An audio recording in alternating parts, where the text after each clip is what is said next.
না তাই, ফজিলত বুঝি না তাই আমরা আজান দিতে আসি না।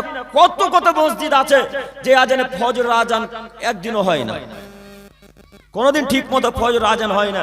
এই তো আমাদের মুসলিমদের অবস্থা। একটু আমার দিকে তাকান, আপনি মুসলিম হিসেবে আছেন, অতএব আপনাকে যে কোনো মূল্যে প্রথম কাতারে এসে দাঁড়ানোর চেষ্টা করতে হবে। জুমার দিন বলুন, এমনি ওয়াক্তের সালাত বলুন, তারাবির সালাত বলুন, আর ঈদের সালাত বলুন, জানাজার সালাত বলুন, যে কোনো সালাতে আজকের পর থেকে ইনশাআল্লাহ ফার্স্ট কাতারে দাঁড়ানোর চেষ্টা করব ইনশাআল্লাহ। সবাই বলি ইনশাআল্লাহ। ইনশাআল্লাহ। আল্লাহ তুমি আমার দিনী ভাইদেরকে কবুল করো, মুরব্বিদেরকে কবুল করো, সকলে বলি আমিন। এক। দুই, আমি বক্তব্যের শুরুতে বলেছিলাম যে সামনে বসে থাকা দিনী ভাই ও পর্দার আড়ালে মা ও বোনেরা, কথা মনে নাই মনে হয়, তো আমার কথাটা মিথ্যা হয়ে গেল না? জি, আমার কথা কি মিথ্যা হয়নি? আমি বললাম পর্দার আড়ালে মা ও বোনেরা, তো এখন যে হিসেবে পর্দা আছে এটা কোনো পর্দা হলো? কথা বলেন, এটা পর্দা হলো? পর্দা হয়নি। পর্দা মানে এদিকে তাকান, পর্দা মানে এই রুমালের ভেতরে আব্দুল করিম আছে না হিজরা আছে বুঝতে পারা যায় না, তার নাম পর্দা। তো এখন হাওড়া শিয়ালদা সবই যে দেখা যায়, এখন সবই দেখা যাচ্ছে, এটা কিসের পর্দা? আল্লাহ বলছেন ওয়াইদা সালতুমুহুন্না মাতান ফাসালুহুন্না মিন ওয়ারাই হিজাব যালিকুম আতালি কুলুবিকুম ওয়া কুলুবিহিন্না। হে আদমের ছেলে মেয়ে তোমরা শোনো, তোমরা যখন নারীর কাছ থেকে কিছু নিবে, এই আদমের কন্যা তোমরা শোনো, যখন তোমরা পুরুষের কাছ থেকে কিছু নিবে তখন পর্দার আড়াল থেকে নিবে। যে কিছু যে জিনিস নেক না কেন পর্দার আড়াল থেকে নিবে। আজকে এখানে যতক্ষণ আলোচনা হবে এগুলো সব উপদেশমূলক কথা, এগুলো সব কোরআন এবং হাদিস থেকে কথা চলবে। এই কথাগুলো মহিলারা শুনবে কোথা থেকে? পর্দার আড়াল থেকে। তো এখন কিসের পর্দা হলো বলেন? টাকা খরচ করছেন, এতগুলা চেয়ার সিস্টেম করতে পারছেন, এত বড় বড় আলেম ওলামা কেরামকে দূর দূরান্ত থেকে ডেকে নিয়ে আসতে পারছেন, এত লাইটিং খরচ করছেন, আর 5-7 হাজার টাকা দিয়ে একটা লাইভ টেলিকাস্টের ব্যবস্থা করা যেত না? ওখান থেকে আমাদেরকে দেখতো আব্দুল করিম সাহেব, আমরা নারীদেরকে দেখতে পাই না, ওরা কি আমাদেরকে দেখতে পারে? জি হ্যাঁ দেখতে পারে।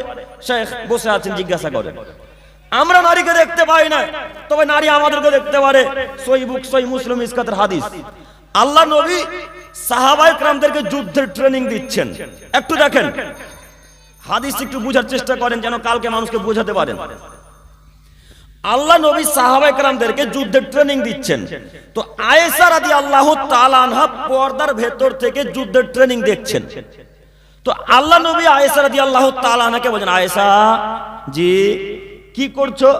তো আল্লাহ নবী আপনি সাহাবাদেরকে যে ট্রেনিং দিচ্ছেন আমি সেই ট্রেনিং দেখছি। আল্লাহ নবী কিছুই বললেন না আয়েশা রাদিয়াল্লাহু তাআলা আনহা। তার মানে কি? তার মানে যায় যদি আমাদেরকে মহিলারা দেখতে না পেতো তা আল্লাহ নবী, এই আয়েশা তুমি এখানে আছো মানে যাও ভেতরে ঢুকে যাও, তুমি কেন মানুষকে দেখছো, তুমি কেন দেখবে পুরুষ মানুষকে? এই কথা আল্লাহ নবী বলতেন। এটা আল্লাহ রাসূলের নীতি। আল্লাহ নবী যখনই অন্যায় কাজ করে দেখতো তখন তার রাগ বেশি হয়ে যেত, ওয়ালা সাউতুহু, তার আওয়াজ উঁচু হয়ে যেত, কান্না মনোযোগ জায়েজ, যেন তিনি স্বর্ণদলকে ধমক দিচ্ছেন, এই এটা করতে হবে ওটা করতে হবে, পর্দা করবে না কেন? এভাবে তিনি বক্তব্য দিতেন। আমি আপনাকে অনুরোধ করে বলি পর্দা এখনই করা লাগবে। এখন যত মানুষ এখানে বসে আছে সবাই কি জান্নাতুল ফেরদাউস থেকে নামলো নাকি? যে এখন যত লোক এখানে উপস্থিত সবাই জান্নাতুল ফেরদাউস থেকে নামলো? কেউ তাকাবে না ওইদিকে, কেউ দেখবে না ওইদিকে।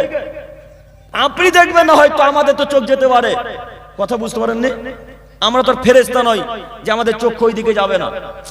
আপনারা আমার কথা কি বুঝতে পারছেন না কথা কঠিন হয়ে যাচ্ছে? আপনি একটা কথা মাথায় রাখবেন, আমি আব্দুল করিম রাউনুল ইসলাম এই মঞ্চে যতক্ষণ থাকবো ইনশাআল্লাহ কোরআন এবং হাদিস দিয়ে কথা চলবে ইনশাআল্লাহ। অপ্রয়োজনীয় কথা বলে সময় নষ্ট করতে আসিনি, মূল্যবান সময়। একটু আমার দিকে তাকান। আপনি আজকে থেকে প্রতিজ্ঞা করবেন, ওয়াদাবদ্ধ হবেন যে যত বড় প্রোগ্রাম করে না কেন মা ও বোনদের জন্য ভিন্ন একটা ব্যবস্থা করতে হবে। পারবো না ইনশাআল্লাহ? পারবো ইনশাআল্লাহ? ইনশাআল্লাহ। আল্লাহ তুমি আমার দিনী ভাইদেরকে কবুল করো, বুঝার তৌফিক দান করো, সকলে বলি আমিন। সম্মানিত দিনী ভাই, একটু আমার দিকে তাকান। যে সমস্ত পাপ করলে আজ থেকে মুহাম্মদ সাল্লাল্লাহু আলাইহি সাল্লাম 1450 বছর পূর্বে জাহান্নামের কথা ঘোষণা করেছেন। সেই সব পাপের মধ্যে একটি পাপ হচ্ছে শয়তানি কুকর্মে লিপ্ত হওয়া। যেই সব কর্ম করলে মানুষ জাহান্নামে যাবে, যেই সব পাপ করলে মানুষ জাহান্নামে যাবে, তার একটি পাপ হচ্ছে শয়তানের কথা মোতাবেক চলা। শয়তানের কথা মোতাবেক চলবে যারা, জাহান্নামে যাবে তারা। শয়তানের মন মতো চলবে যারা, জাহান্নামে যাবে তারা। এ কথা আল্লাহ বলেন, এ কথা আল্লাহ নবী সাল্লাল্লাহু আলাইহি সাল্লামও বলেন। অতএব যত মানুষ শয়তানি মতামতকে প্রাধান্য দেয়, যত মানুষ শয়তানি মতকে মেনে নেয়, স্বীকার করে নেয়, এরা সবাই জাহান্নামে যাবে, এতে সন্দেহের অবকাশ নেই। যদি তওবা করে ভিন্ন বিষয়, যদি তওবা করে সেটা ভিন্ন বিষয়। তবে শয়তানি মতামতকে গ্রহণ করে নেয় যারা, শয়তানি পথ মোতাবেক চলে যারা, জাহান্নামে যাবে তারা। এখানে জরুরি একটি কথা, শয়তানি কর্ম হলো পণ প্রথা। শয়তানি কর্ম কি বললাম? পণ প্রথা। আব্দুল করিম সাহেব, আমরা এই মালদা জেলার চাঁপাইনবাবগঞ্জ থানার আশেপাশের মানুষ। মালদা এই বাংলাদেশ পাশে না? চাঁপাইনবাবগঞ্জের ভাষায় বলেন পণ প্রথা বুঝি না, একটু বাংলায় বলেন বুঝানোর জন্য। জি, এবার বলি আপনাকে, বিয়ের সময় মেয়ের বাপের কাছ থেকে টাকা চাওয়া, এর নাম পণ প্রথা। এখনো বুঝতে পারেননি মনে হয়, এবার ক্লিয়ার হয়নি কি? বিবাহের সময় মেয়ের বাপের কাছ থেকে কিছু চাওয়া, বাংলাতে শুদ্ধ ভাষায় বলে পণ প্রথা। একটু আমার দিকে তাকান। পণ প্রথা হলো হিন্দুদের নীতি, এটা মুসলিমদের নীতি নয়। পণ প্রথা হলো হিন্দুদের নীতি, এটা মুসলিমদের নীতি নয়। আমরা যারা এখন পর্যন্ত পণ নিই এবং পণ নিব বলে চিন্তা ভাবনা করে আছি, তাদেরকে আমি অনুরোধ করে, দৃষ্টি আকর্ষণ করে আপনাদেরকে আমি বলতে চাইছি, একটু এক খেলে আমার দিকে তাকান। হিন্দুরা পণ নেয় বা পণ দেয় বা দিত এই কারণে যে হিন্দুদের একটা নীতি ছিল, হিন্দুদের একটা রীতি ছিল যে যখন তাদের কন্যার বিবাহ হতো, তাকে তখন কিছু সম্পদ দিয়ে, কিছু টাকা পয়সা, গহনা চাঁদি সোনা দিয়ে তাকে বাপের বাড়ি থেকে বিদায় করে দেওয়া হতো। এই জন্য পণ দেওয়া হতো। কেন পণ দেওয়া হতো? এই জন্য হিন্দুরা এই জন্য পণ দিত যে বিবাহের পর হিন্দু মেয়েরা বাপের সম্পত্তির আর কোনো অংশীদার থাকে না। আমার দিকে তাকান, এনাদের কারণে আপনারা লাইভ পরে দেখতে পাবেন।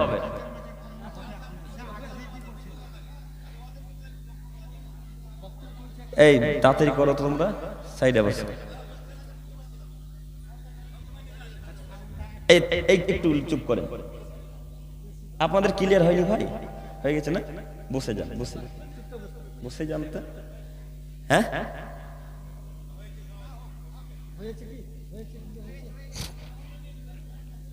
আপনারা যাদের বিরোধিতা করছেন, এই বক্তব্যটা কালকে বা রাত্রে এদের মোবাইল থেকেই পাবেন। আজকে বিরোধিতা করে কি করছেন? এদের কারণে আপনি পরবর্তীতে বক্তব্য শুনতে পাবেন। আজকে যে 1 ঘন্টা বা 1.5 ঘন্টা যে কথা বলবো, সবই মাথাতে রাখতে পারবেন?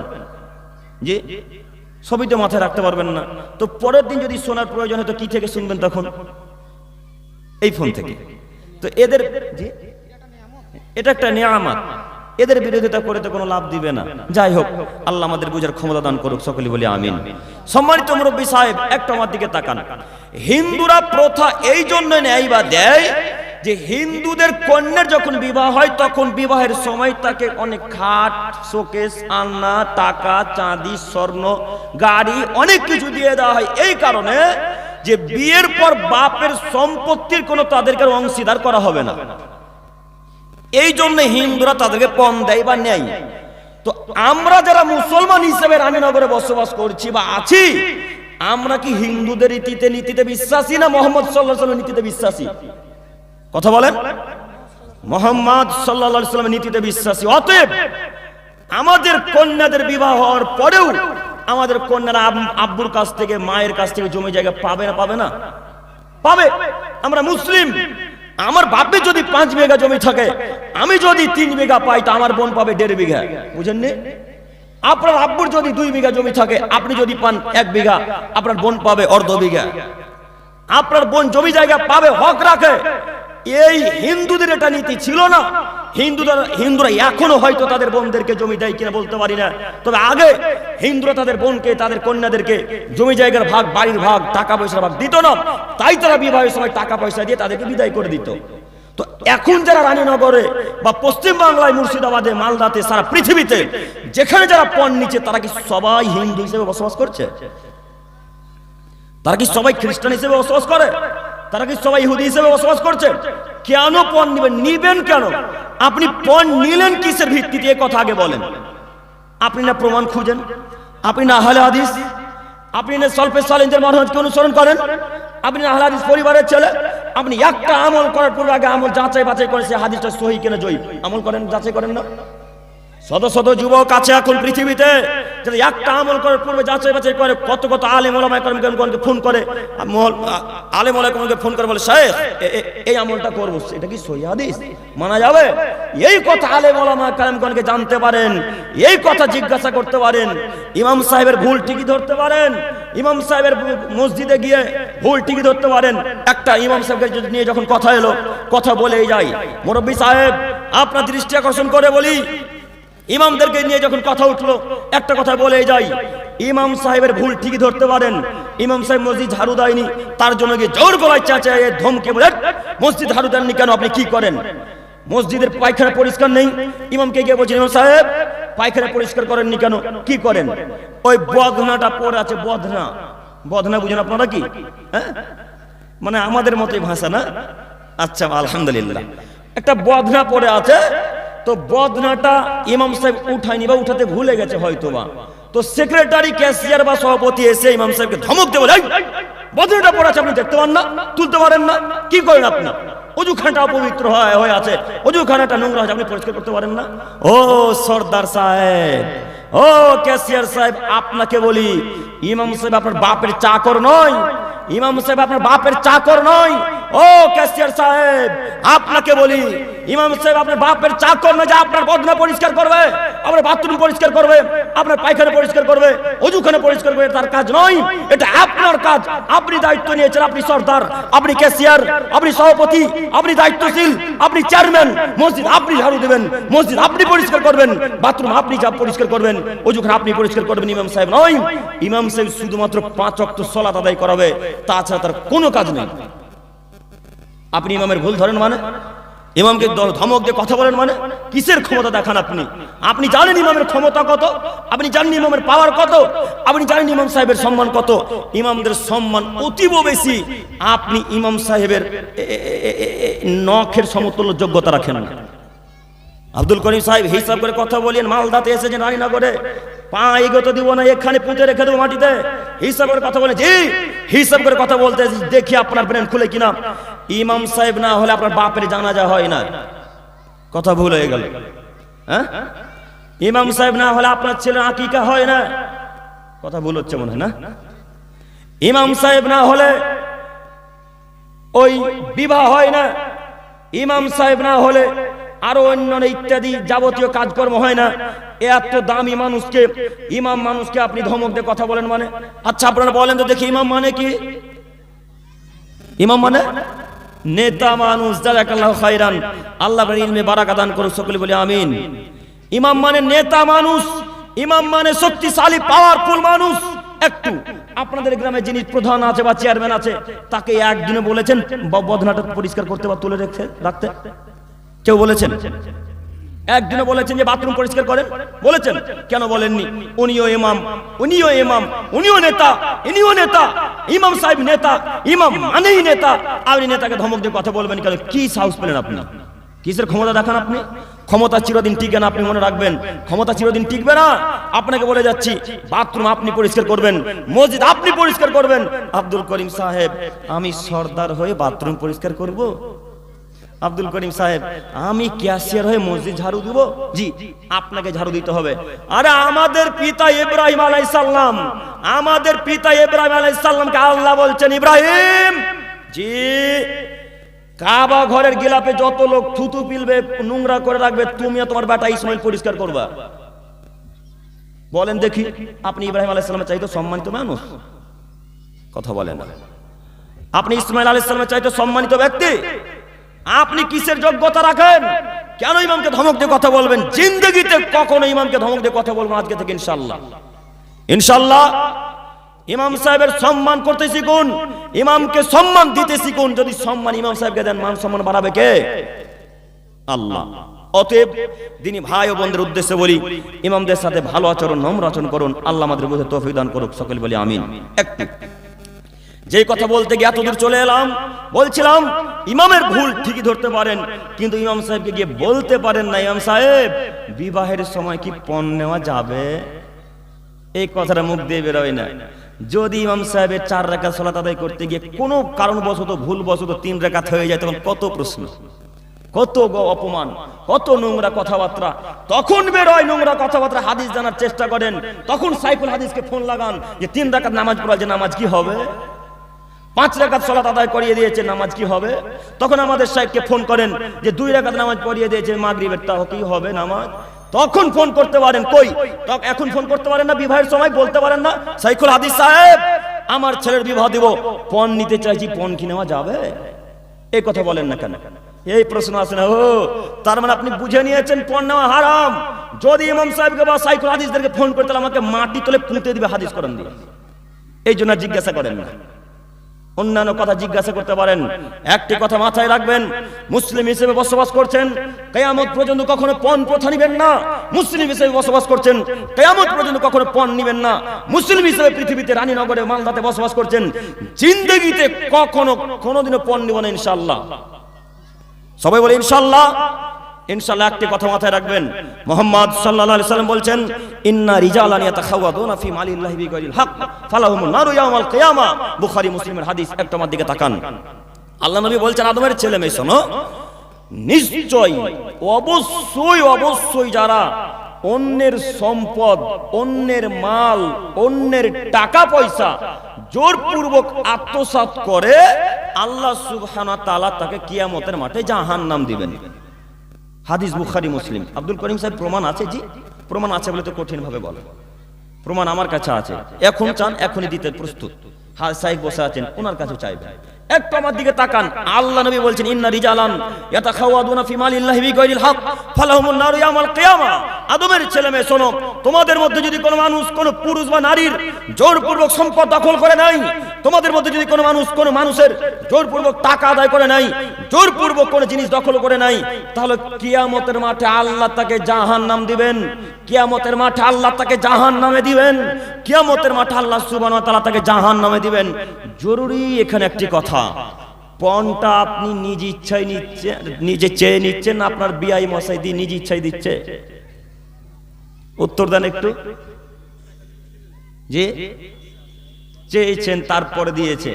এখন পঞ্চার নতুন একটা টেকনিক কি আব্দুল করিম সাহেব? নতুন নিনজা টেকনিকটা একটু বলবেন? জি, নিনজা টেকনিকটা হচ্ছে এই যে একটা গাড়ি দিবেন, তো আপনার জামাই আর আপনার বেটি তো চলবে, আর কে চালাবে? আপনার জামাই আর আপনার বেটি যাতায়াত করবে, গাড়িটা দিলে ভালো হয়। এই দেখুন পঞ্চার সিস্টেম।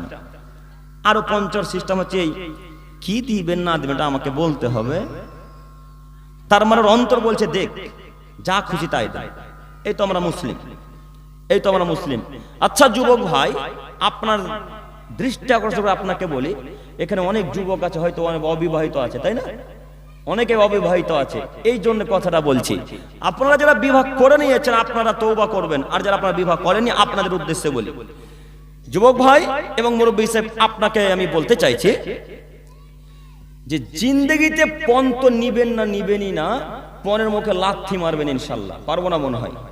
পারবো ইনশাল্লাহ, ইনশাল্লাহ। এবার আপনাকে বলি, ও যুবক ভাই, তুমি বলছো যে একটা আরটিআর বাইক না হলে বিবাহ কেমন কেমন লাগে। তুমি বলছো একটা কেটিএম বাইক না হলে বিবাহ কেমন কেমন লাগে। বিবাহ যেন ন্যাড়া ন্যাড়া লাগছে। ন্যাড়া বুঝেন কি? নাড্ডা, টাকলা, টাক পড়ে যায় মাথাতে। তো বিবাহটা যেমন টাক টাক লাগছে, মানে কিছু দেয় না বলে বিবাহটা মানাই না। তুমি বলছো যে একটা বাইক না দিলে, সুপার স্প্লেন্ডার বা গ্ল্যামার বা যে কোনো একটা বাইক না দিলে বিবাহটা কেমন কেমন লাগছে, মনে হচ্ছে কেমন কেমন লাগে, বিবাহটা মানাই না, মানাই না। তোমাকে, তোমার বাপকে বলছি, যদি গাড়ি কিনতেই হয়, যদি গাড়ি নিতেই হয়, তো বাপ বেটা মালদা স্টেশনে ভিক্ষা করতে বসিও। বাপ বেটা মালদা স্টেশনে ভিক্ষা করিও, ভিক্ষা করে করে করে করে করে করে করে করে করে করে যেদিন গাড়ি কেনার টাকা হয় সেদিন বাপ বেটা রানীনগর আসিও। আব্দুল করিম সাহেব কথা কেমন বলছেন, কথা হিসাব করে বলছেন তো? জি, মালদা টাউনের সবাই যে আমাদের রানীনগরের মানুষকে চিনে নিবে গো। ও সবাই চিনে নেওয়া যদি ভয় থাকে তো শিয়ালদা হাওড়া চলে যাবেন, কেউ চিনতে পারবে না। হাজার হাজার শ্রোতা, হাজার হাজার মানুষ শিয়ালদা স্টেশনে, হাওড়া স্টেশনে, তাই না? লক্ষ লক্ষ মানুষ রাত দিন যাতায়াত করে, ওখানে ভিক্ষা করতে বসেন বাপ বেটা। ভিক্ষা করে করে করে করে করে করে করে যেদিন 1,20,000 টাকা হবে, ভিক্ষা করে করে করে যেদিন 1,50,000 টাকা হবে, ভিক্ষা করে করে করে যেদিন 3,40,000 টাকা বুলেট কেনার টাকা হবে, বুলেট গাড়ি কেনার যেদিন টাকা হবে, সেদিন বাপ বেটা হাওড়া স্টেশন থেকে মালদা, ওই হাওড়া শিয়ালদা স্টেশন থেকে এই মালদা রানীনগরে বাড়ি ফিরে এসে বাড়িতে গাড়ি কিনে নিয়ে তারপর বাড়ি প্রবেশ করিও। এইভাবে ভিক্ষা করে গাড়ি কিনিও কা পুরুষ, এইভাবে ভিক্ষা করে গাড়ি কিনিও কা পুরুষ, এইভাবে ভিক্ষা করে গাড়ি কিনিও কা পুরুষ। তবুও মেয়ের বাপের কাছে পৌঁছেও না। মেয়ের বাপের কাছ থেকে টাকা নেওয়া হারাম, মেয়ের বাপের কাছ থেকে টাকা নেওয়া হারাম, মেয়ের বাপের কাছ থেকে টাকা নেওয়া হারাম। দেখি কোন মায়ের বেটা ফতোয়া দিতে পারে মেয়ের বাপের কাছে পণ নেওয়া যায়, দেখি কোন মায়ের বেটা বলতে পারে মেয়ের বাপের কাছে পণ নেওয়া যায়। ওকে হাদিস করেন যে পুঁতে দিব মাটির তলে একেবারে ইনশাআল্লাহ। কে বলেছে পণ নেওয়া জায়েজ? কে বলেছে পণ নেওয়া জায়েজ? এমন কোন মায়ের বেটা বলতে পারে পণ নেওয়া জায়েজ? এমন কোন মায়ের বেটা মালদাতে বসবাস করতে পারে যে বলে পণ নেওয়া যাবে? জি না, অসম্ভব। পণ নেওয়া হারাম, পণ নেওয়া হারাম, পণ নেওয়া হারাম। বিবাহে মহিলার বাপের কাছ থেকে, বিবাহে কন্যার বাপের কাছ থেকে টাকা নেওয়া হারাম। কথা মাথাতে রাখবেন। মুসলিম হিসেবে বসবাস করছেন, হিন্দু হিসেবে নন। মুসলিম হিসেবে পৃথিবীতে বসবাস করছেন, খ্রিস্টান হিসেবে নন। মুসলিম হিসেবে আছেন পৃথিবীতে, ইহুদি হিসেবে নন। হিন্দুরা পণ নিবেন এক, খ্রিস্টানরা নিবেন এক, ইহুদিরা নিবেন এক, সাঁওতালরা নিবেন এক, বৌদ্ধরা নিবেন এক। আমি মুসলমান জাতি, আমি আল্লাহ এবং তার রাসূলকে বিশ্বাস করি, আমি কোরআন হাদিসকে মানি। অতএব আমরা জিন্দেগিতে পণ নিতে পারি না ইনশাআল্লাহ। আজকে থেকে নিব না ইনশাআল্লাহ। একটা কথা মাথায় রাখবেন, আল্লাহ রাসূলের হাদিস আপনাকে কি দিয়ে বুঝাবো? অন্যায় ভাবে যারা মানুষের মাল আত্মসাৎ করে তারা জাহান্নামে যাবে। এইবার আপনাকে বলি, পণ যে 50,000 টাকাই হোক আর 20,000 টাকা হোক আর 10,000 টাকা হোক, পণ তো পণই, তাই না? না কি মনে করেন? দেন তো শেখ, বোতলটা দেন, বোতলটা দেন, জাযাকাল্লাহ খাইরান দেন। খাবো না, পানি খাবো না, দেন না। একটু আমার দিকে তাকান। এই পানিটা মনে করেন এখন মদ। এই যে ভাইরা আপনারা পিছনে যেনারা আছেন, আপনাদের দৃষ্টি আকর্ষণ করে বলি, একটু আমার দিকে তাকান, হাসিয়েন না ভাই, একটু আমার দিকে তাকান, একটু আমার দিকে লক্ষ্য করেন। এটা মনে করেন মদের বোতল। এই মদের বোতলটা আমি যদি পরিপূর্ণ খাই তবুও হারাম, আর এইভাবে যদি এক চিপি খাই তবুও কি? শুধু এই দুই ভাই বলছে, আপনারা বুঝতে পারেননি না? এক চিপি খাওয়াও হারাম। তো এইবার মুরব্বী সাহেবের কথা, মুরব্বী সাহেব বলছে আমি তো আর বেশি টাকা নিইনি, আমি তো 10,000 টাকা নিয়েছি। তো 10,000 টাকাটা তাহলে হালাল হয়ে গেল নাকি? হ্যাঁ, কথা বুঝাতে পারলাম না মনে হয়। এক বোতল মদ পান করা যেমন হারাম, এক চিপি পান করা ঠিক ততটাই হারাম। 1 লক্ষ টাকা মেয়ের বাপের কাছ থেকে পণ নেওয়া যেমন হারাম, 1 টাকা পণ নেওয়া ঠিক ততটাই হারাম। আপনাকে আমি কি দিয়ে বুঝাই বলেন? আপনি পণের নীতিতে গেলেন কেন? পণের পদ্ধতিতে গেলেন কেন? যুবক ভাই আপনাকে বলি, আহলে হাদিস পরিবারে জন্মগ্রহণ করেছেন, অতএব আপনি কখনো পণ প্রথাতে যেতে পারেন না। আহলে হাদিস পরিবারে জন্মগ্রহণ করেছেন, অতএব আপনি কখনো পণ প্রথা যেতে পারেন না। এ কথা আমরা বিশ্বাস করি। আমরা মুসলমান হিসেবে বসবাস করেছি, আলহামদুলিল্লাহ। মুসলমান হিসেবে তো বসবাস করেছি, পৃথিবীতে এসেছি, তারপরেও আমরা আহলে হাদিস পরিবারে জন্মগ্রহণ করেছি। এর কারণে আবার আলহামদুলিল্লাহ, আলহামদুলিল্লাহ বলবেন না? আহলে হাদিস পরিবারে জন্মগ্রহণ করা একটা বড় নিয়ামত। আহলে হাদিস পরিবারে আল্লাহ আমাকে আপনাকে পাঠিয়েছে, একটা বড় একটা আল্লাহর পক্ষ থেকে নিয়ামত। আব্দুল করিম সাহেব, কেন নিয়ামত? এই জন্য নিয়ামত, আহলে হাদিসরা অনেকেই মানুষ শিরক বিদআতকে বিশ্বাস করে না, মানে না, তাই না স্যার? আহলে হাদিস হিসেবে যারা বাংলা পৃথিবীতে বসবাস করে, তারা পীর পূজারীতে বিশ্বাস নয়, তারা বেদাতিতে বিশ্বাস নয়, তারা হারাম কাজকর্ম খুবই কম করার চেষ্টা করে। কিন্তু যারা বেদাতি মানুষ, যারা 3 নম্বর শ্রেণীর পচা হানাফি, যারা দেওবন্দি 3 নম্বর শ্রেণীর, যারা 3 নম্বর শ্রেণীর পচা হানাফি, তারা শিরক করে, তারা বেদাত করে, তারা হারাম কাজকর্ম অনেক করার চেষ্টা করে। একটু এখানে একটা কথা আপনাকে বলি, আপনি বারবার শুকরিয়া আদায় করবেন, আল্লাহ তুমি আহলে হাদিস পরিবার আমাকে পাঠিয়েছো, আলহামদুলিল্লাহ আলহামদুলিল্লাহ আলহামদুলিল্লাহ। এই কথা বারবার বলে আল্লাহর কাছে শুকরিয়া আদায় করবেন। কেন? যারা হানাফি পরিবারে জন্মগ্রহণ করেছে সবাই নয়। এখানে একটা কথা মাথায় রাখবেন আব্দুল করিম সাহেব, তাহলে কি আপনি সব হানাফিকে খারাপ বলছেন? জি না, আমি সব হানাফিকে খারাপ বলতে আসিনি। আমরাও প্রকৃত হানাফি, তাই না শেখ? জি, আমরাও প্রকৃত হানাফি। ইমাম আবু হানিফা রাহিমাহুল্লাহ বলছেন, ইদা সাহাল হাদিস ফাহুয়া মাজহাবি। এই পৃথিবীর মানুষ যখন সহিহ হাদিস পাবে তখন জেনে নেবে সেটাই আবু হানিফার মাযহাব, সেটাই আবু হানিফার মাযহাব। ও হানাফি ভাইয়েরা, আপনাদেরকে বলি, সব আবু হানিফার কথাকে মানেন, সব আবু হানিফা রাহিমাহুল্লাহর কথা চোখে পড়ে, এই হাদিসটা চোখে পড়ে না, এই ফতোয়াটা চোখে পড়ে না, এই কথাটা চোখে পড়ে না। তিনি বলছেন ইদা সাহাল হাদিস ফাহুয়া মাজহাবি। এই পৃথিবীর মানুষ যারা আমাকে অনুসরণ করো, তোমাদেরকে বলছি, যখন পৃথিবীতে কোনো সহিহ হাদিস পাবে তখন মেনে নিবে তোমরা সেটা আমার আবু হানিফার মাযহাব। বলেন, আবু হানিফা রাহিমাহুল্লাহ আসলে খুব প্রকৃত ভালো মানুষ ছিলেন। আবু হানিফা রাহিমাহুল্লাহ খুব দামি মানুষ ছিলেন, খুব শিক্ষিত মানুষ, জ্ঞানীগুণী মানুষ ছিলেন। আমরা আবু হানিফা রাহিমাহুল্লাহকে সম্মান করি। আমরা প্রকৃত আহলে হাদিস, আমরা প্রকৃত হানাফি, আপনি প্রকৃত হানাফি, প্রত্যেকে প্রকৃত হানাফি, প্রত্যেকে প্রকৃত আহলে হাদিস তারাই যারা কোরআন এবং সহিহ হাদিসকে মেনে চলে, তারাই। কথা বুঝেন না? যারা পবিত্র কোরআন এবং সহিহ হাদিসকে মানে তারাই প্রকৃত আহলে হাদিস। এবার যুবক আপনাকে বলি, মুরব্বি সাহেব আপনাকে বলি, আপনি আহলে হাদিস পরিবারে আসার পরেও আপনার পরিবারে পণ কি হিসাবে চলে? আপনার পরিবারে পণ কি হিসাবে চলে? এখানে আরো একটি কথা বলি, যুবক ভাই, সম্মানিত মা বোন, এবার আপনার দৃষ্টি আকর্ষণ করে বলি আমি, সম্মানিত মা বোন, এবার আপনার দৃষ্টি আকর্ষণ করে আপনাকে বলি, একটু আমার দিকে তাকান, একটু ওই মাইকের ওই ভিডিওর দিকে তাকান। আমি আপনাকে কিছু বোঝাতে চাইছি, একটু আমার দিকে লক্ষ্য করেন। যখন ছেলের পক্ষ থেকে কন্যা দেখতে যাওয়া হয়, আপনারা যারা বিবাহ বৌমা দেখতে গেছেন তারা ভালো বলতে পারবেন, একটু আমার দিকে তাকাবেন। ছেলের পক্ষ থেকে যখন বউ দেখতে যাওয়া হয় তখন ছেলের আব্বুকে ছেলের আম্মু বলে, হ্যাঁ গো আব্দুল্লাহর আব্বা,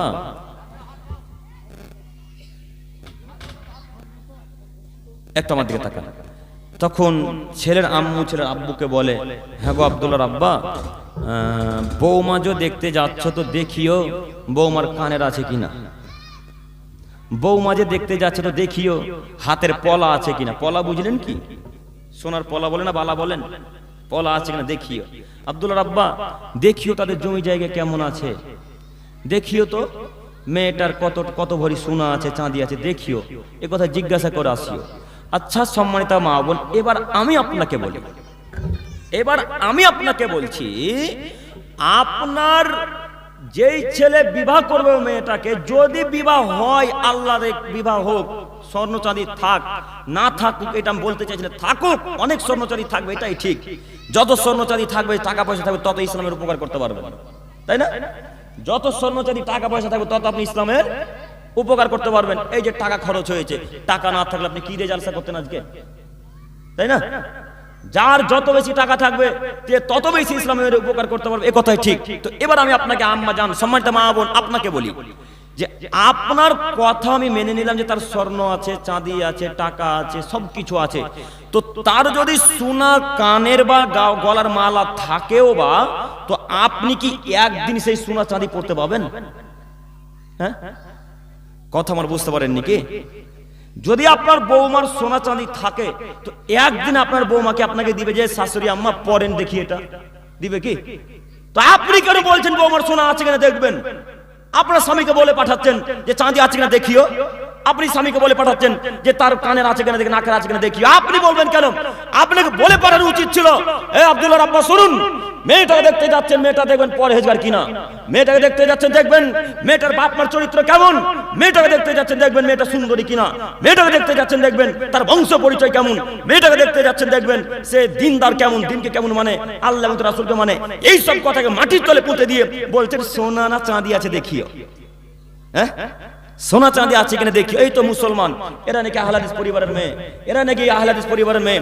যেই মা বলেছে যে স্বর্ণ চাঁদি আছে কিনা দেখিও, ওই মেয়েটা এমএ পাস ছাত্রী, যুবক ভাই, আপনার আম্মাকে বলছি, আমি আপনার আম্মাকে অপমান করতে আসি, আমি আপনার আম্মাকে শিক্ষামূলক কথা বলার জন্য বলছি।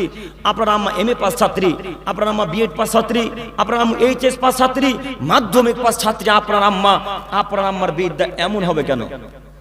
আপনার আম্মার বিদ্যা এমন হবে কেন? আপনার আম্মুর বিদ্যা সাধারণ পরিবারের চাইতে বেশি হওয়া উচিত। আপনার আম্মুকে বলতে হবে, আব্দুর রহমান আব্বু যাচ্ছেন, একটু দেখিয়েন না পরিবারটা কেমন, মহিলাটা নামাজ পড়ে কিনা এতটুকু দেখবেন, আর দেখতে কেমন একটু দেখিয়েন, আর দিনের প্রতি বেশি প্রাধান্য দিবেন। যদি এইগুলো সব ঠিক থাকে তাহলে আমার ছেলের আব্দুল্লাহর বিবাহ দিব, নইলে ওই বাড়িতে বিবাহ দিব না। হাজার লক্ষ কোটি টাকার সোনা থাকতেও দেবো না ইনশাআল্লাহ। কজন পরিবার মালদাতে এরকম আছে? কজন পরিবার এরকম মুর্শিদাবাদে আছে? কজন পরিবার ভারতবর্ষে এরকম আছে? কজন পরিবার মুর্শিদাবাদ এরকম আছে? কজন পরিবার এরকম গোটা পৃথিবীতে আছে? খুব কম, 100তে হয়তো একটা খুঁজে পাওয়া যাবে, তাই না?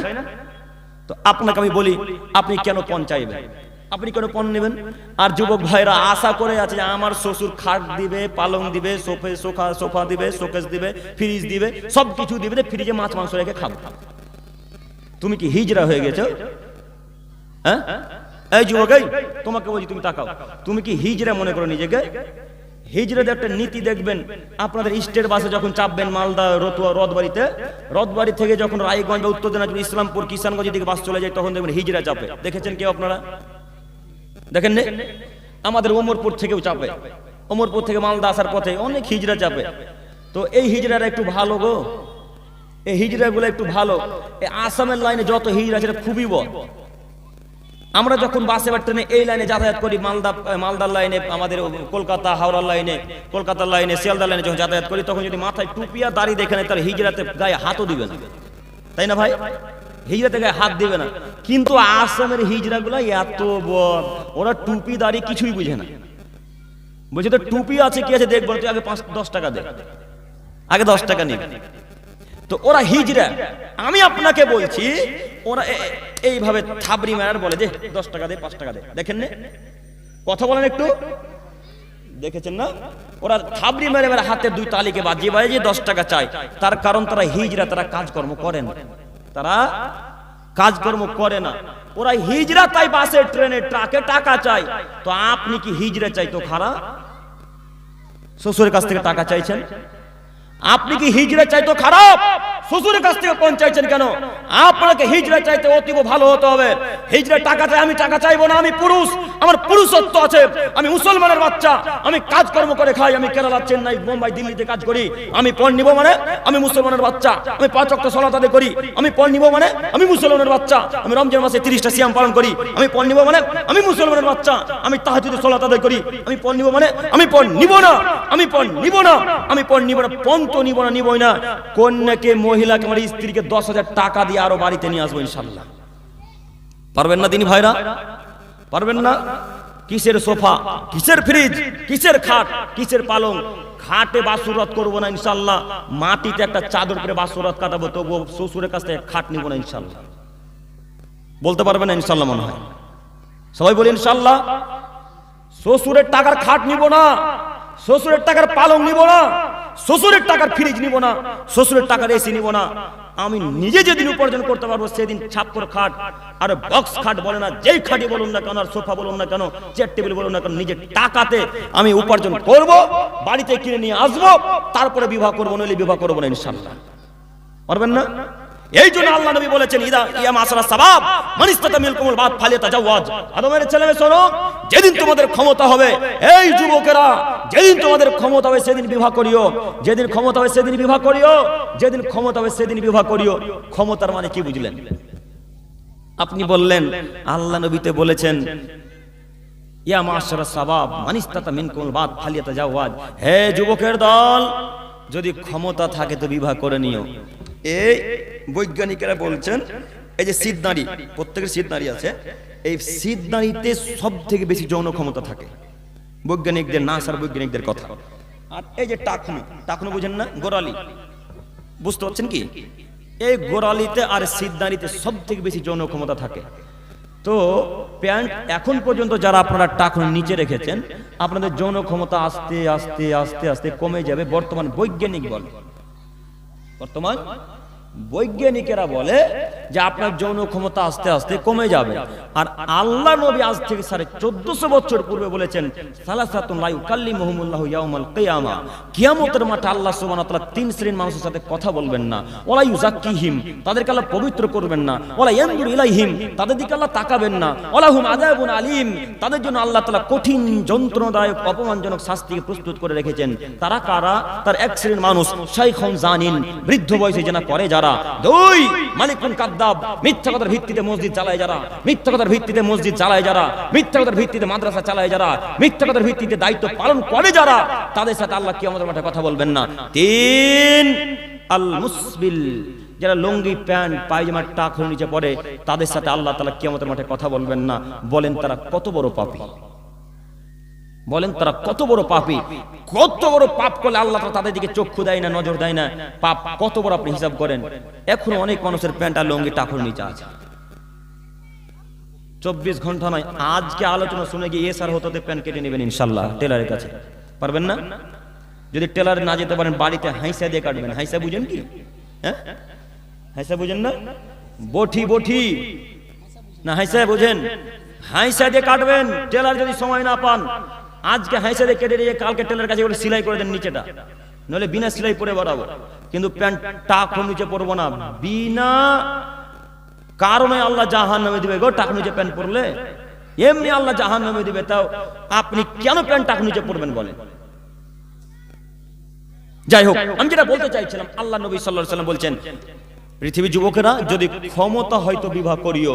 ক্ষমতা বলতে কি বুঝলেন? শুধু ওই যৌন ক্ষমতা থাকার নাম ক্ষমতা? যে শুধু এই পিঠ সিট দাঁড়িয়ে তার টাকুনুতে ক্ষমতা থাকার নাম যৌন ক্ষমতা, না থাকার নাম ক্ষমতা? না টাকা পয়সা চোখ যেদে ঘরে ছেলে মেয়ে বউ বাচ্চা সেদে ঘরে তার নাম ক্ষমতা? কোনটা ক্ষমতা বুঝলেন দেখি, বলেন দেখি আপনারা একজন, কোনটা ক্ষমতা বুঝলেন? টাকার নাম ক্ষমতা, সিট দাঁড়িতে যৌন ক্ষমতার নাম থাকার ক্ষমতা, ছেলে মেয়ে বউ বাচ্চা চোখের পলকে যেদিকে ঘুরবে তার নাম ক্ষমতা। একটু আপনাকে বলি, যেদিন টাকা পয়সা হবে, যেদিন আপনি স্ত্রীকে কন্ট্রোল করতে পারবেন, যেদিন আপনি আপনার স্ত্রীকে নিয়ন্ত্রণে রাখতে পারবেন, আপনার আয়ত্তে নিজের দায়িত্বে কিন্তু রাখতে পারবেন, সেই দিন আপনি বিবাহ করবেন। তার আগে বিবাহ করবেন না। যেদিন আপনি খাট শোকেস আন্না পালং কিনতে পারবেন, সেই দিন বিবাহ করবেন। তার আগে বিবাহ করবেন না। আব্দুল করিম সাহেব, খাট কিনবো না, শোকেস নিব না, আমি কি বিবাহ করতে পারবো না? হ্যাঁ পারেন। নিচে শুয়ে রাখবেন, শ্বশুরের কাছ থেকে খাট নিবেন না। মনে থাকবে না মনে হয় ইনশাআল্লাহ? কথা কি মনে থাকবে ইনশাআল্লাহ? মুরব্বী সাহেব আপনাকে বলি, আপনি যে কোনো মূল্যে সবকিছু ফেরত দিতে হবে আপনাকে, আপনার ছেলেকেও। মুরব্বী সাহেব আপনাকে বলি, যে কোনো মূল্যে শ্বশুরকে টাকা ফিরিয়ে দিতে হবে।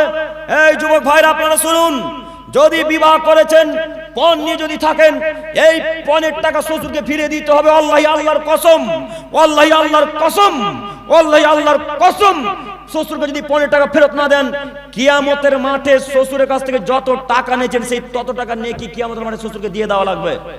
তাই না শেখ? যত টাকা নিয়েছেন, কেউ যদি 1 লক্ষ টাকা নেয় শ্বশুরের কাছ থেকে, কেউ যদি কেটিএম গাড়ি নেয় 2,80,000 টাকা দিয়ে, কেউ যদি বুলেট গাড়ি নেয় 3,40,000 টাকা দিয়ে, এই যত টাকা হবে এই সব টাকা নাকি কিয়ামতের মাঠে শ্বশুরকে দিয়ে দিতে হবে। সেদিন বুঝবেন কিয়ামতের মাঠ কাকে বলে, সেদিন বুঝবেন কিয়ামতের মাঠ কি জিনিস। মুরব্বী সাহেব একটা কথা আপনাকে বলি, এখন তো যুবকেরা বাইক নিচ্ছে। হ্যাঁ, এখন যুবকেরা বাইক নিচ্ছে, এখনো 4 চাকাও নিচ্ছে। আজ থেকে 40-50 বছর বা 20 বছর আগে চলে যান, আগেকার মানুষ সাইকেল নিত না? সাইকেল নিত। কত মুরব্বী সাহেব এখানে বসে আছে যারা সাইকেল নিয়েছে শ্বশুরের কাছ থেকে। মুরব্বী সাহেব এখন আপনি কি করবেন? এখন কি করবেন? সাইকেলের দাম হয়তো সেই যুগে ছিল 1200 টাকা বা 1000 টাকা বা 1500 টাকা। সেই যুগে 1000-1500 টাকার দাম মানে বিশাল টাকা, তাই না? অনেক টাকা। ওই যে সেদিন শ্বশুরের কাছ থেকে জোরপূর্বক টাকা নিয়ে সাইকেল কিনেছেন, স্ত্রী অত্যাচার করে নির্যাতন করে সাইকেল কিনেছেন, এখন শ্বশুরকে নেকি দেন তো দেখি। শ্বশুরের কাছ থেকে কিভাবে ক্ষমা নেবেন? এখন দেখি ক্ষমা নেন, কিভাবে ক্ষমা নেবেন আপনি? নেন ক্ষমা। এখন শ্বশুর তো কবরে চলে গেছে, শ্বশুর শাশুড়ি তো মারা গেছে, সালা আপনার সালারাও মারা গেছে। সালা মানে আপনার স্ত্রীর ভাইয়েরা, কথা বুঝতে পারছেন কি? তারাও মারা গেছে। কার কাছ থেকে ক্ষমা নেবেন বলেন? আব্দুল করিম ভাই কিভাবে ক্ষমা নেব? ক্ষমা কি হবে না? ক্ষমা হবে কিনা বলতে পারি, তবে আপনাকে পরামর্শ দিতে পারি। ক্ষমা হবে কিনা বলতে পারবো না, তবে আপনাকে আমি পরামর্শ দিতে পারি। কেমন পরামর্শ? শ্বশুরের নামে যত টাকা নিয়েছেন, সাইকেলের টাকা দাম যত ছিল, সেই সব টাকা শ্বশুরের নামে দান করে দেন। বুঝতে পারেননি? শ্বশুরের নামে দান করে দিয়ে আল্লাহকে বলবেন, আল্লাহ বুঝিনি গো মাবুদ, পণ্য এত বড় পাপ। আল্লাহ বুঝিনি যে পণ্য নিলে এত বড় পাপ হয়, এত বড় গুনাহ হয়। আল্লাহ আজকে বক্তব্য শুনে বুঝতে পারলাম, ব্রেন খুললো। আল্লাহ তুমি তো রহমান, তুমি তো রহিম, তুমি তো মালিক, তুমি তো খালিক, আল্লাহ তুমি তো গফুর রহিম। আল্লাহ এত কিছু আশা করে তোমার কাছে ভিক্ষা চাই বলি মাবুদ, আমি শ্বশুরের নামে টাকা দান করে দিয়েছি, এরপরে তোমার কাছে ভিক্ষা চাইছি, আল্লাহ তুমি আমাকে ক্ষমা করো। এইভাবে বলতে বলতে বলতে দুই চোখ দিয়ে পানি ফেলে দেন। আশা করি ক্ষমা হতে পারে, ক্ষমা হতে পারে। বলতে পারি না ক্ষমা করবে কেন? অত্যাচারের পাপ আল্লাহ ক্ষমা করবেন না। অত্যাচারের পাপ আল্লাহ ক্ষমা করবেন না। কেন? অত্যাচারের পাপ এই জন্য আল্লাহ ক্ষমা করবেন না। যদি আল্লাহ অত্যাচারের পাপ ক্ষমা করে দেয় তো আল্লাহ হবেন অত্যাচারী। আর আল্লাহ বলছেন, ইন্নী হাররামতু যুলমুন আলাইয়া, আদমের ছেলে মেয়ে শোনো, আমি আমার উপর জুলুম, অত্যাচার, নির্যাতন করা হারাম করে দিয়েছি, এবং আমি আমার আদমের ছেলে মেয়ের উপর অত্যাচার করা হারাম করে দিয়েছি। এখন একটা কথা বলি, আজকে আপনাদের মধ্যে কোনো মানুষ আমাকে গালি দিলেন বা এক থাপ্পড় এসে মেরে দিলেন, তো এক থাপ্পড় আমাকে মারার পর আমি বাড়ি চলে গেলাম। আপনি রানীনগরে আছেন, তো রানীনগরে 2-3 দিন 5 দিন পর ভুল বুঝে আল্লাহকে বলেন, আল্লাহ আব্দুল করিম ভাইকে তো গালি দিয়েছিলাম, আব্দুল করিম ভাইকে তো মেরেছিলাম, অকথ্য ভাষায় নোংরা কথা বলেছিলাম, আল্লাহ তো তুমি ক্ষমা করো। আল্লাহ এই পাপ যদি ক্ষমা করে দেয় তো আল্লাহ আমার উপর অত্যাচার করবেন। আল্লাহ আমার উপর অত্যাচার করবেন। কেন? পাপ কয় ভাগে বিভক্ত বলেন তো দেখি? পাপ 2 ভাগে বিভক্ত। 1 আল্লাহর সাথে জড়িত পাপ, 2 মানুষের সাথে জড়িত পাপ। এখনই মাজারে সিজদা করে আসেন, মাজারে সিজদা করে আসেন না। এখানে মাজার আছে কি আশেপাশে? আপনাকে বোঝানোর জন্য বলছি, তার মানে মাজারে সিজদা করিয়েন না। আপনাকে বোঝানোর জন্য বলছি, একটু আমার দিকে তাকান। এখন যদি কোনো মানুষ মাজারে সিজদা করেছে, আল্লাহকে বলে, আল্লাহ মাজারে সিজদা করা এত বড় পাপ, বুঝিনি মাবুদ, ক্ষমা করো, আল্লাহ তুমি ক্ষমা করে দাও। এইভাবে আল্লাহর কাছে ভিক্ষা চান, আল্লাহ সঙ্গে সঙ্গে শিরকের পাপ ক্ষমা করে দেবে ইনশাআল্লাহ। কিন্তু আব্দুল করিমকে গালি দিয়েছেন, আব্দুল করিম বাড়ি চলে গেছে, আব্দুল করিমের কাছে ভিক্ষা চান না। আব্দুর রহমানকে গালি দিয়েছেন, আর অন্য আলেমকে গালি দিয়েছেন, অন্য মানুষকে গালি দিয়েছেন, ভাইকে, চাচাতো ভাইকে, ভাইকে, মাকে, বাপকে গালি দিয়েছেন, কিন্তু ক্ষমা চাননি। চলে গেছে ওই কালচের বা পরকালচের, এই কালচের পরকালে পাড়ি দিয়েছে। তারা এই গ্রাম ছেড়ে চলে গেছে, অন্য গ্রামে বসবাস করছে, ক্ষমা নেননি। যদি ক্ষমা না নেন, আল্লাহর কাছে যদি ক্ষমা চান তো আল্লাহ এই পাপ ক্ষমা করবেন না। কেন? এটা অত্যাচারের পাপ। তো আপনি শ্বশুরের কাছ থেকে 1500 টাকা নিয়ে সাইকেল নিয়েছেন জোর করে, তো এটা অত্যাচার নয়? এখনই যুবক ভাইরা 2,80,000 টাকা দিয়ে কেটিএম নিচ্ছে, 3,40,000 টাকা দিয়ে ওই বুলেট গাড়ি নিচ্ছে, এটা অত্যাচার নয়? কথা বলেন, এটা কি অত্যাচার নয়?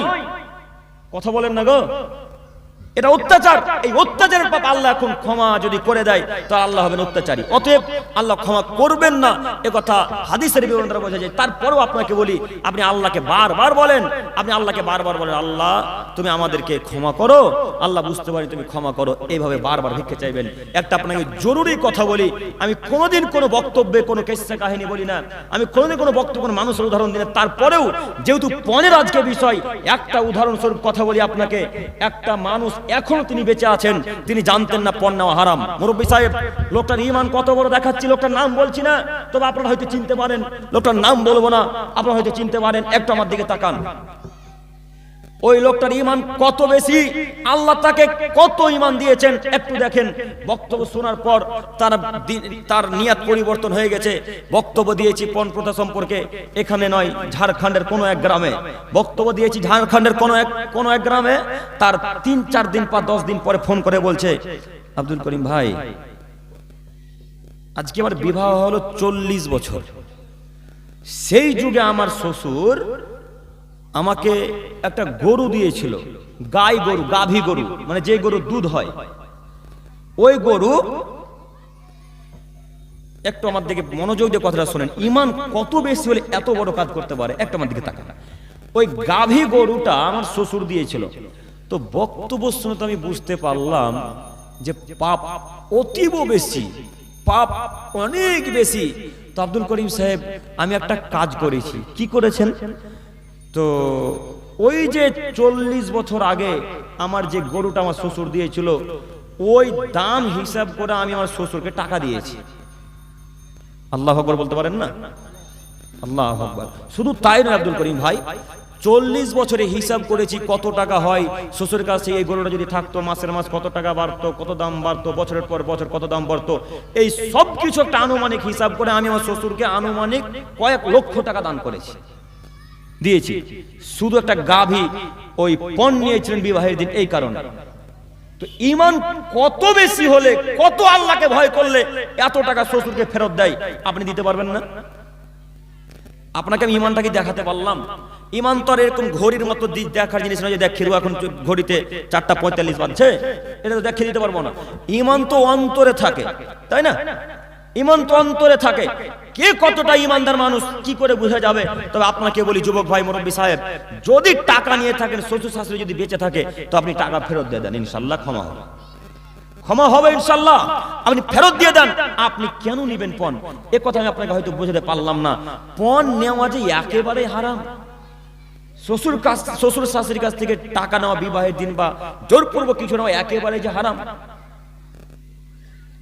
আব্দুল করিম সাহেব, আজকের পর থেকে নিব না। জি, আমাকে বলতে হবে না, ওখানে বলেন। আমাকে বলতে হবে না, ওখানে বলেন আল্লাহকে, আল্লাহ আর জিন্দেগিতে পণ নিব না, আল্লাহ ক্ষমা করো, আল্লাহ ক্ষমা করো। শ্বশুরের শাশুড়ির কাছ থেকে ক্ষমা চেয়ে নিয়েছি, আল্লাহ তুমি ক্ষমা করো। এইভাবে ভিক্ষা চান, আল্লাহ ক্ষমা করবেন ইনশাআল্লাহ। পারবো শ্বশুর শাশুড়ির কাছে ভিক্ষা চাইতে ইনশাআল্লাহ? পারবেন না? শ্বশুর শাশুড়ির কাছে ভিক্ষা চাইতে পারবেন না? ভিক্ষা চাওয়ার চেষ্টা করুন। ভিক্ষা চাইলে মান সম্মান কয় না, মান সম্মান বাড়ে। ভিক্ষা চাইলে ক্ষমা, ভিক্ষা চাইলে মান সম্মান কমে না, মান সম্মান বাড়তে থাকে। অতএব শ্বশুর শাশুড়ির কাছে ভিক্ষা চান, ক্ষমা ভিক্ষা যা, আজকের পর থেকে জিন্দেগিতে জোরপূর্বক কিছু আপনার কাছ থেকে নিব না। আল্লাহ আমাদেরকে বুঝার তৌফিক দান করুক, সকলে বলি আমিন। সম্মানিত দিনী ভাই, আর কথা কোন শেষ?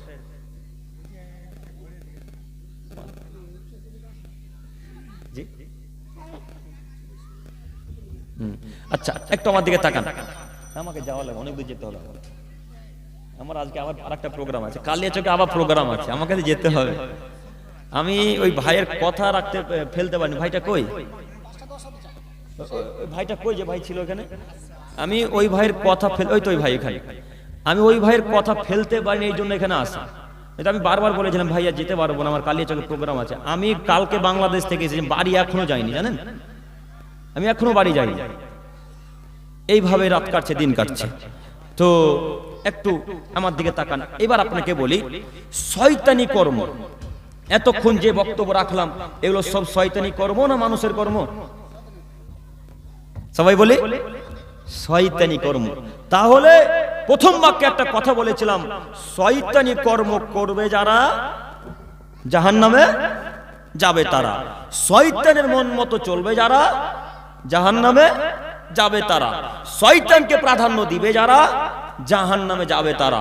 এবার আপনাকে বলি, এর পরেও আজকের পর থেকে যদি পণ নেন, তাহলে আপনি শয়তানের চাচাতো ভাই, খালাতো ভাই কিছু নয়, আপন ভাইয়ের মতো। কেন আব্দুল করিম সাহেব এত কঠিন ভাবে বলছেন? কিসের জন্য এত কঠিন ভাবে বলেন? আপনার জন্য এত কঠিন ভাবে বল, আপনি পরিবর্তন হন না। আজকে রানীনগরের সব মানুষ বলে দেখা, জিন্দেগিতে পণ নিব না, জিন্দেগিতে পণের বিরুদ্ধে কথা বলবো না ইনশাআল্লাহ, তাই না? ইনশাআল্লাহ বলবো না। তবে একটা কথা মাথায় রাখবেন, এখানে আমি আপনাকে একটা আয়াত বলি। মহান আল্লাহ তাআলা বলেন, ইন্নামা ইয়াতাযাক্কারু উলুল আলবাব। আদমের ছেলে মেয়ে শোনো, তোমাদের মধ্যে যারা শিক্ষিত মানুষ, তোমাদের মধ্যে যারা জ্ঞানী মানুষ, তারাই উপদেশ গ্রহণ করবে। তোমাদের মধ্যে যারা শিক্ষিত মানুষ, তারাই উপদেশ গ্রহণ করবে। আচ্ছা, আপনারা সবাই এক বাক্যে উত্তর দিবেন। প্রশ্ন করছি আপনাদেরকে, প্রায় 1 ঘন্টা যাবত বক্তব্য রাখছি, এতক্ষণ যত কথা বলেছি, এই সব কথা উপদেশমূলক না উপদেশের বাইরে? সব কথা উপদেশমূলক। উপদেশমূলক কথা। আল্লাহ বলছেন, ইন্নামা ইয়াতাযাক্কারু উলুল আলবাব। নিশ্চয়, অবশ্যই, বেশক, সচমুচ, বিলাসুবা, তাহকিককে, নিশ্চয়, অবশ্যই, অবশ্যই যারা শিক্ষিত মানুষ, যারা জ্ঞানী গুণী মানুষ, যারা বিদ্যা রাখে, তারাই উপদেশ গ্রহণ করবে। এই আয়াতকে সামনে রেখে এবার আমি আপনাদেরকে অনুরোধ করে বলি, এতক্ষণ যাবত যত কথা বললাম সব উপদেশমূলক কথা, সব আল্লাহর কথা, সব আল্লাহ রসুলের কথা, সব আল্লাহর কথা, সব আল্লাহ রসুলের কথা। সব কথাকে আজকে যারা মেনে নিবে, আজকের পর থেকে যারা পণের মুখে লাথি মেরে দিবে, আজকের পর থেকে যারা হারাম কাজ করবে মুখে লাথি মেরে দিবে, আজকের পর থেকে যারা শয়তানের কর্মে লাথি মেরে দিবে, আজকের পর থেকে যারা নোংরা কর্মে লাথি মেরে দিবে, এরা সবাই শিক্ষিত মানুষ। তাতে আপনি পড়ালেখা জানুন, সিগনেচার করতে পারুন আর না পারুন, আপনি শিক্ষিত কার বাণীতে? আল্লাহর বাণীতে। আপনি যদি পড়তেও না জানেন তবুও শিক্ষিত, যদি লিখতে না জানেন তবুও শিক্ষিত। কেন? উপদেশ গ্রহণকারী হচ্ছে শিক্ষিত, এ কথা আল্লাহ নিজে বলছেন, প্রমাণ কোরআন মাজিদে আছে। তো এবার আপনাকে বলি, আজকের পর থেকে যারা পণ নিবে, আজকের পর থেকে যারা শয়তানি পথে চলবে, আজকের পর থেকে যারা নোংরা কর্মে লিপ্ত হবে, এরা সবাই অশিক্ষিত মানুষ, এরা সবাই অশিক্ষিত নারী, এরা সবাই অশিক্ষিত যুবক, এরা সবাই অশিক্ষিত পুরুষ। আব্দুল করিম সাহেব কথা হিসাব করে বলিয়েন, আমার আব্বা শিক্ষিত মানুষ, আমার আব্বা মাস্টার পাস ছাত্র, আমার আব্বু রানীনগর স্কুলের হাই স্কুলের হেড টিচার, হেড শিক্ষক, আমার আব্বা অশিক্ষিত মানে? কথা হিসাব করে বলিয়েন। জি যুবক ভাই, আপনাকে বলি, আপনার বাপ অশিক্ষিত, যদি আপনার বাপ আজকে থেকে আপনার বিবাহে, আপনার ছোট ভাইয়ের বিবাহে পণ নাই, তাহলে কথা বোঝাতে পারলাম না? আপনার বাপ অশিক্ষিত কখন? যদি আপনার আব্বা শয়তানি কর্মে লিপ্ত হয়, তাহলে। আপনার আব্বা অশিক্ষিত তখন কখন? যখন আপনার আব্বা প্যান্ট টাকা নিচে পড়বে, তখন। কথা বুঝতে পারেন না মনে হয়? আপনার আব্বা অশিক্ষিত তখনই যখন শয়তানি কর্মে লিপ্ত হবে, তখন। শয়তানি কর্মে লিপ্ত হয় যারা, তারা সবাই অশিক্ষিত, আর যারা উপদেশ গ্রহণ করে নাই তারা সবাই শিক্ষিত। একটা লোক মাঠে ঘাটে কাজ করে, মাঠে চাষ করে, ভুট্টা লাগায়, বেগুনে চাষ করে, ধান লাগায়, পাট লাগায়, মাখনা লাগায়। এই গ্রামে মাখনা বিখ্যাত নাকি? হরিশ্চন্দ্রপুরে মাখনা বিখ্যাত। এবার মাখনার তারা কোটিপতি, মাখনার দাম হঠাৎ বেড়ে গেছে না, হঠাৎ। যাই হোক, ওইদিকে যাচ্ছি না। তো আপনি শিক্ষিত তখনই হবেন যখন আল্লাহ এবং তার রাসূলের বিধানকে, উপদেশকে মেনে নেবেন। তো এবার আপনি বলুন, আপনি এমএ পাস ছাত্র, আপনার আম্মা এমএ পাস ছাত্রী, আপনি এমএ পাস স্কুলে, আপনি আপনাদের হেড স্কুল, আপনাদের স্কুলের হেড শিক্ষক, আপনি আমাদের প্রাইমারি স্কুলের কোনো এক পর্যায়ে কাজ করছেন, শিক্ষকতা করছেন, কিন্তু আপনি আল্লাহর বিধানকে এবং রাসূলের বিধানকে মানেন না, তাহলে আপনি এখন কি? আপনারা কথা বলতে ভয় করছেন মনে হচ্ছে। চেয়ারে যে আমি আছি, স্টেজে আমি আছি গো, রানীনগরে মানুষ মারলে আমাকে মারবে না আপনাদেরকে মারবে? হ্যাঁ, তো কথা বলতে ভয় করছেন কেন? এই বক্তব্য বাংলাদেশে দিতে ভালো লাগে। বক্তব্য বাংলাদেশে দিতে ভালো লাগে কেন? বাংলাদেশের নীতি এমন একটা নীতি, বক্তব্য যদি ওরা বুঝে নাই, যদি কথা ঠিক হয়ে যায়, শেষ বেলায় ঠিক বলেছেন এইভাবে চেঁচাবে, দেখেননি আপনারা? তো আমি ওরকম চেঁচা পছন্দও করি না। তো আমি আপনাদেরকে বলতে চাইছি, বুঝতে পারছেন কি কথা? শুধু হ্যাঁ কি না বলেন। জি, তাহলে আজকে থেকে যদি নিজেকে শিক্ষিত দাবি, শিক্ষিত নারী দাবি করতে হয়, তাহলে কি করা লাগবে? তাহলে শয়তানি কর্ম থেকে বিরত থাকা লাগবে, যে কোনো মূল্যে। ইনশাআল্লাহ, ইনশাআল্লাহ। আল্লাহ তুমি আমাদেরকে বোঝার তৌফিক দান করো, সকলে বলি আমিন। সম্মানিত দিনী ভাই, এরপরে হাদিস, একটু আমার দিকে তাকান। শয়তানি কর্ম থেকে কিভাবে বাঁচবেন, শয়তান থেকে কিভাবে দূরে থাকবেন, মহান আল্লাহ নবী সাল্লাল্লাহু আলাইহি ওয়াসাল্লাম বলেন।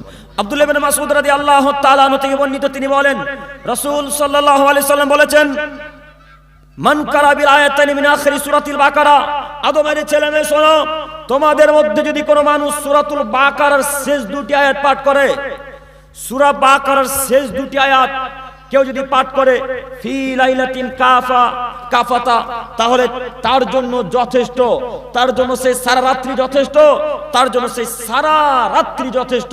এই কথা কে বলেছেন?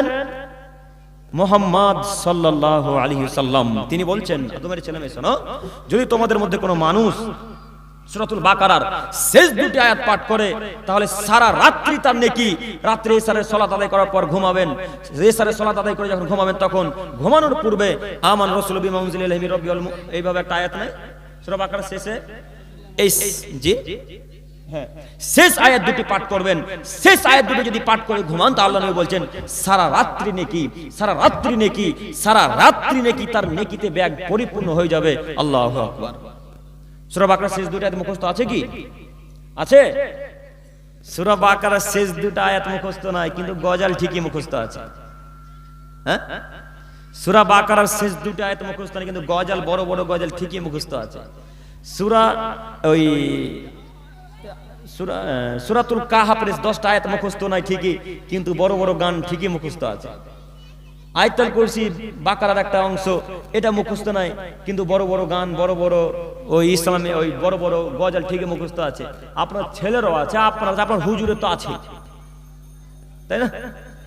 আপনার ছেলেরা আছে, আপনার আছে, কিন্তু একটা সূরার অংশ মুখস্থ হয় না। বড় দুঃখের বিষয়। এই নাকি মুসলিম, এরাই নাকি আহলে হাদিস, এরা নাকি সলফে সালেহিনদের মানহাজ অনুসরণ করে। এরপরেও আপনাকে আমি বলি, আপনি যখন রাত্রে ঘুমাবেন, তখন আপনাকে যে কোনো মূল্যে সূরা বাকারার শেষ দুটি আয়াত পাঠ করে ঘুমাবেন। পারবো না ইনশাআল্লাহ আজকে থেকে? আব্দুল করিম সাহেব মুখস্থ নাই, কোরআন খুলবো। এখন তো ডিজিটাল যুগ, মোবাইলে কোরআন পাওয়া যায় না? এখন তো ডিজিটাল যুগ, মোবাইলে কোরআন পাওয়া যায়। মোবাইলে কোরআন নিব, কোরআন দেখে দেখে পড়ে তারপরে ঘুমাবো। পারবো ইনশাআল্লাহ? যদি সূরা বাকারার শেষ দুটো আয়াত পাঠ করে ঘুমান, তাহলে শয়তান আপনার নিকটে আসতে পারবে না, শয়তান আপনার ক্ষতি করতে পারবে না। এখানে একটি কথা বলি, আল্লাহর নবী বলেছেন সূরা বাকারার শেষ দুটো আয়াত পাঠ করলে নেকি পরিপূর্ণ হয়। আর একটা হাদিস বলি, তারপরে ব্যাখ্যা। আবু হুরায়রা রাদিয়াল্লাহু তাআলা আনহু থেকে বর্ণিত, তিনি বলেন রাসূল সাল্লাল্লাহু আলাইহি সাল্লাম বলেছেন, লা তাজালু বুয়ুতান মাকাবিরা, পৃথিবীর মানুষ তোমরা বাড়িকে কবরে পরিণত করো না। পৃথিবীর মানুষ তোমরা তোমাদের ঘরকে গোরস্থান বানিয়ে নিও না। পৃথিবীর মানুষ তোমরা তোমাদের বাড়িকে কবরে পরিণত করো না। ইন্না শাইতানা ইয়ানফিরু মিনাল বাইত আল্লাযী তুকরাউ ফীহি সূরাতুল বাকারা, নিশ্চয় ওই বাড়িতে শয়তান থাকতে পারে না, নিশ্চয় ওই বাড়িতে শয়তান থাকতে পারে না যেই বাড়িতে সূরা বাকারা তেলাওয়াত করা হয়। আল্লাহ, যে বাড়িতে সূরা বাকারা তেলাওয়াত করা হয় ওই বাড়িতে কে থাকে না? শয়তান থাকে না। বাড়িতে যদি শয়তান না থাকে, তাহলে আপনি শয়তানি কুকর্মে লিপ্তও হবেন না ইনশাআল্লাহ, তাই না? বাড়িতে শয়তান নেই, এখন কিভাবে পাপ করবেন? টিভির মাধ্যমে বড় বড় পাপ হয়, মোবাইলের মাধ্যমে বড় বড় পাপ হয়। তো আপনার বাড়িতে টিভিও নাই, মোবাইলও নাই, এখন ওই পাপটা হবে? ওই পাপটা হবে কি? আর হবে না। তো বাড়িতে শয়তানি যদি না থাকে, তো কে পথভ্রষ্ট করবে আপনাকে? কথা বুঝাতে পারি? বাড়িতে যদি শয়তানি না থাকে, তাহলে পথভ্রষ্ট করবে কে? পথভ্রষ্ট করার জন্য একটা মানুষ চাই, একটা শয়তান চাই।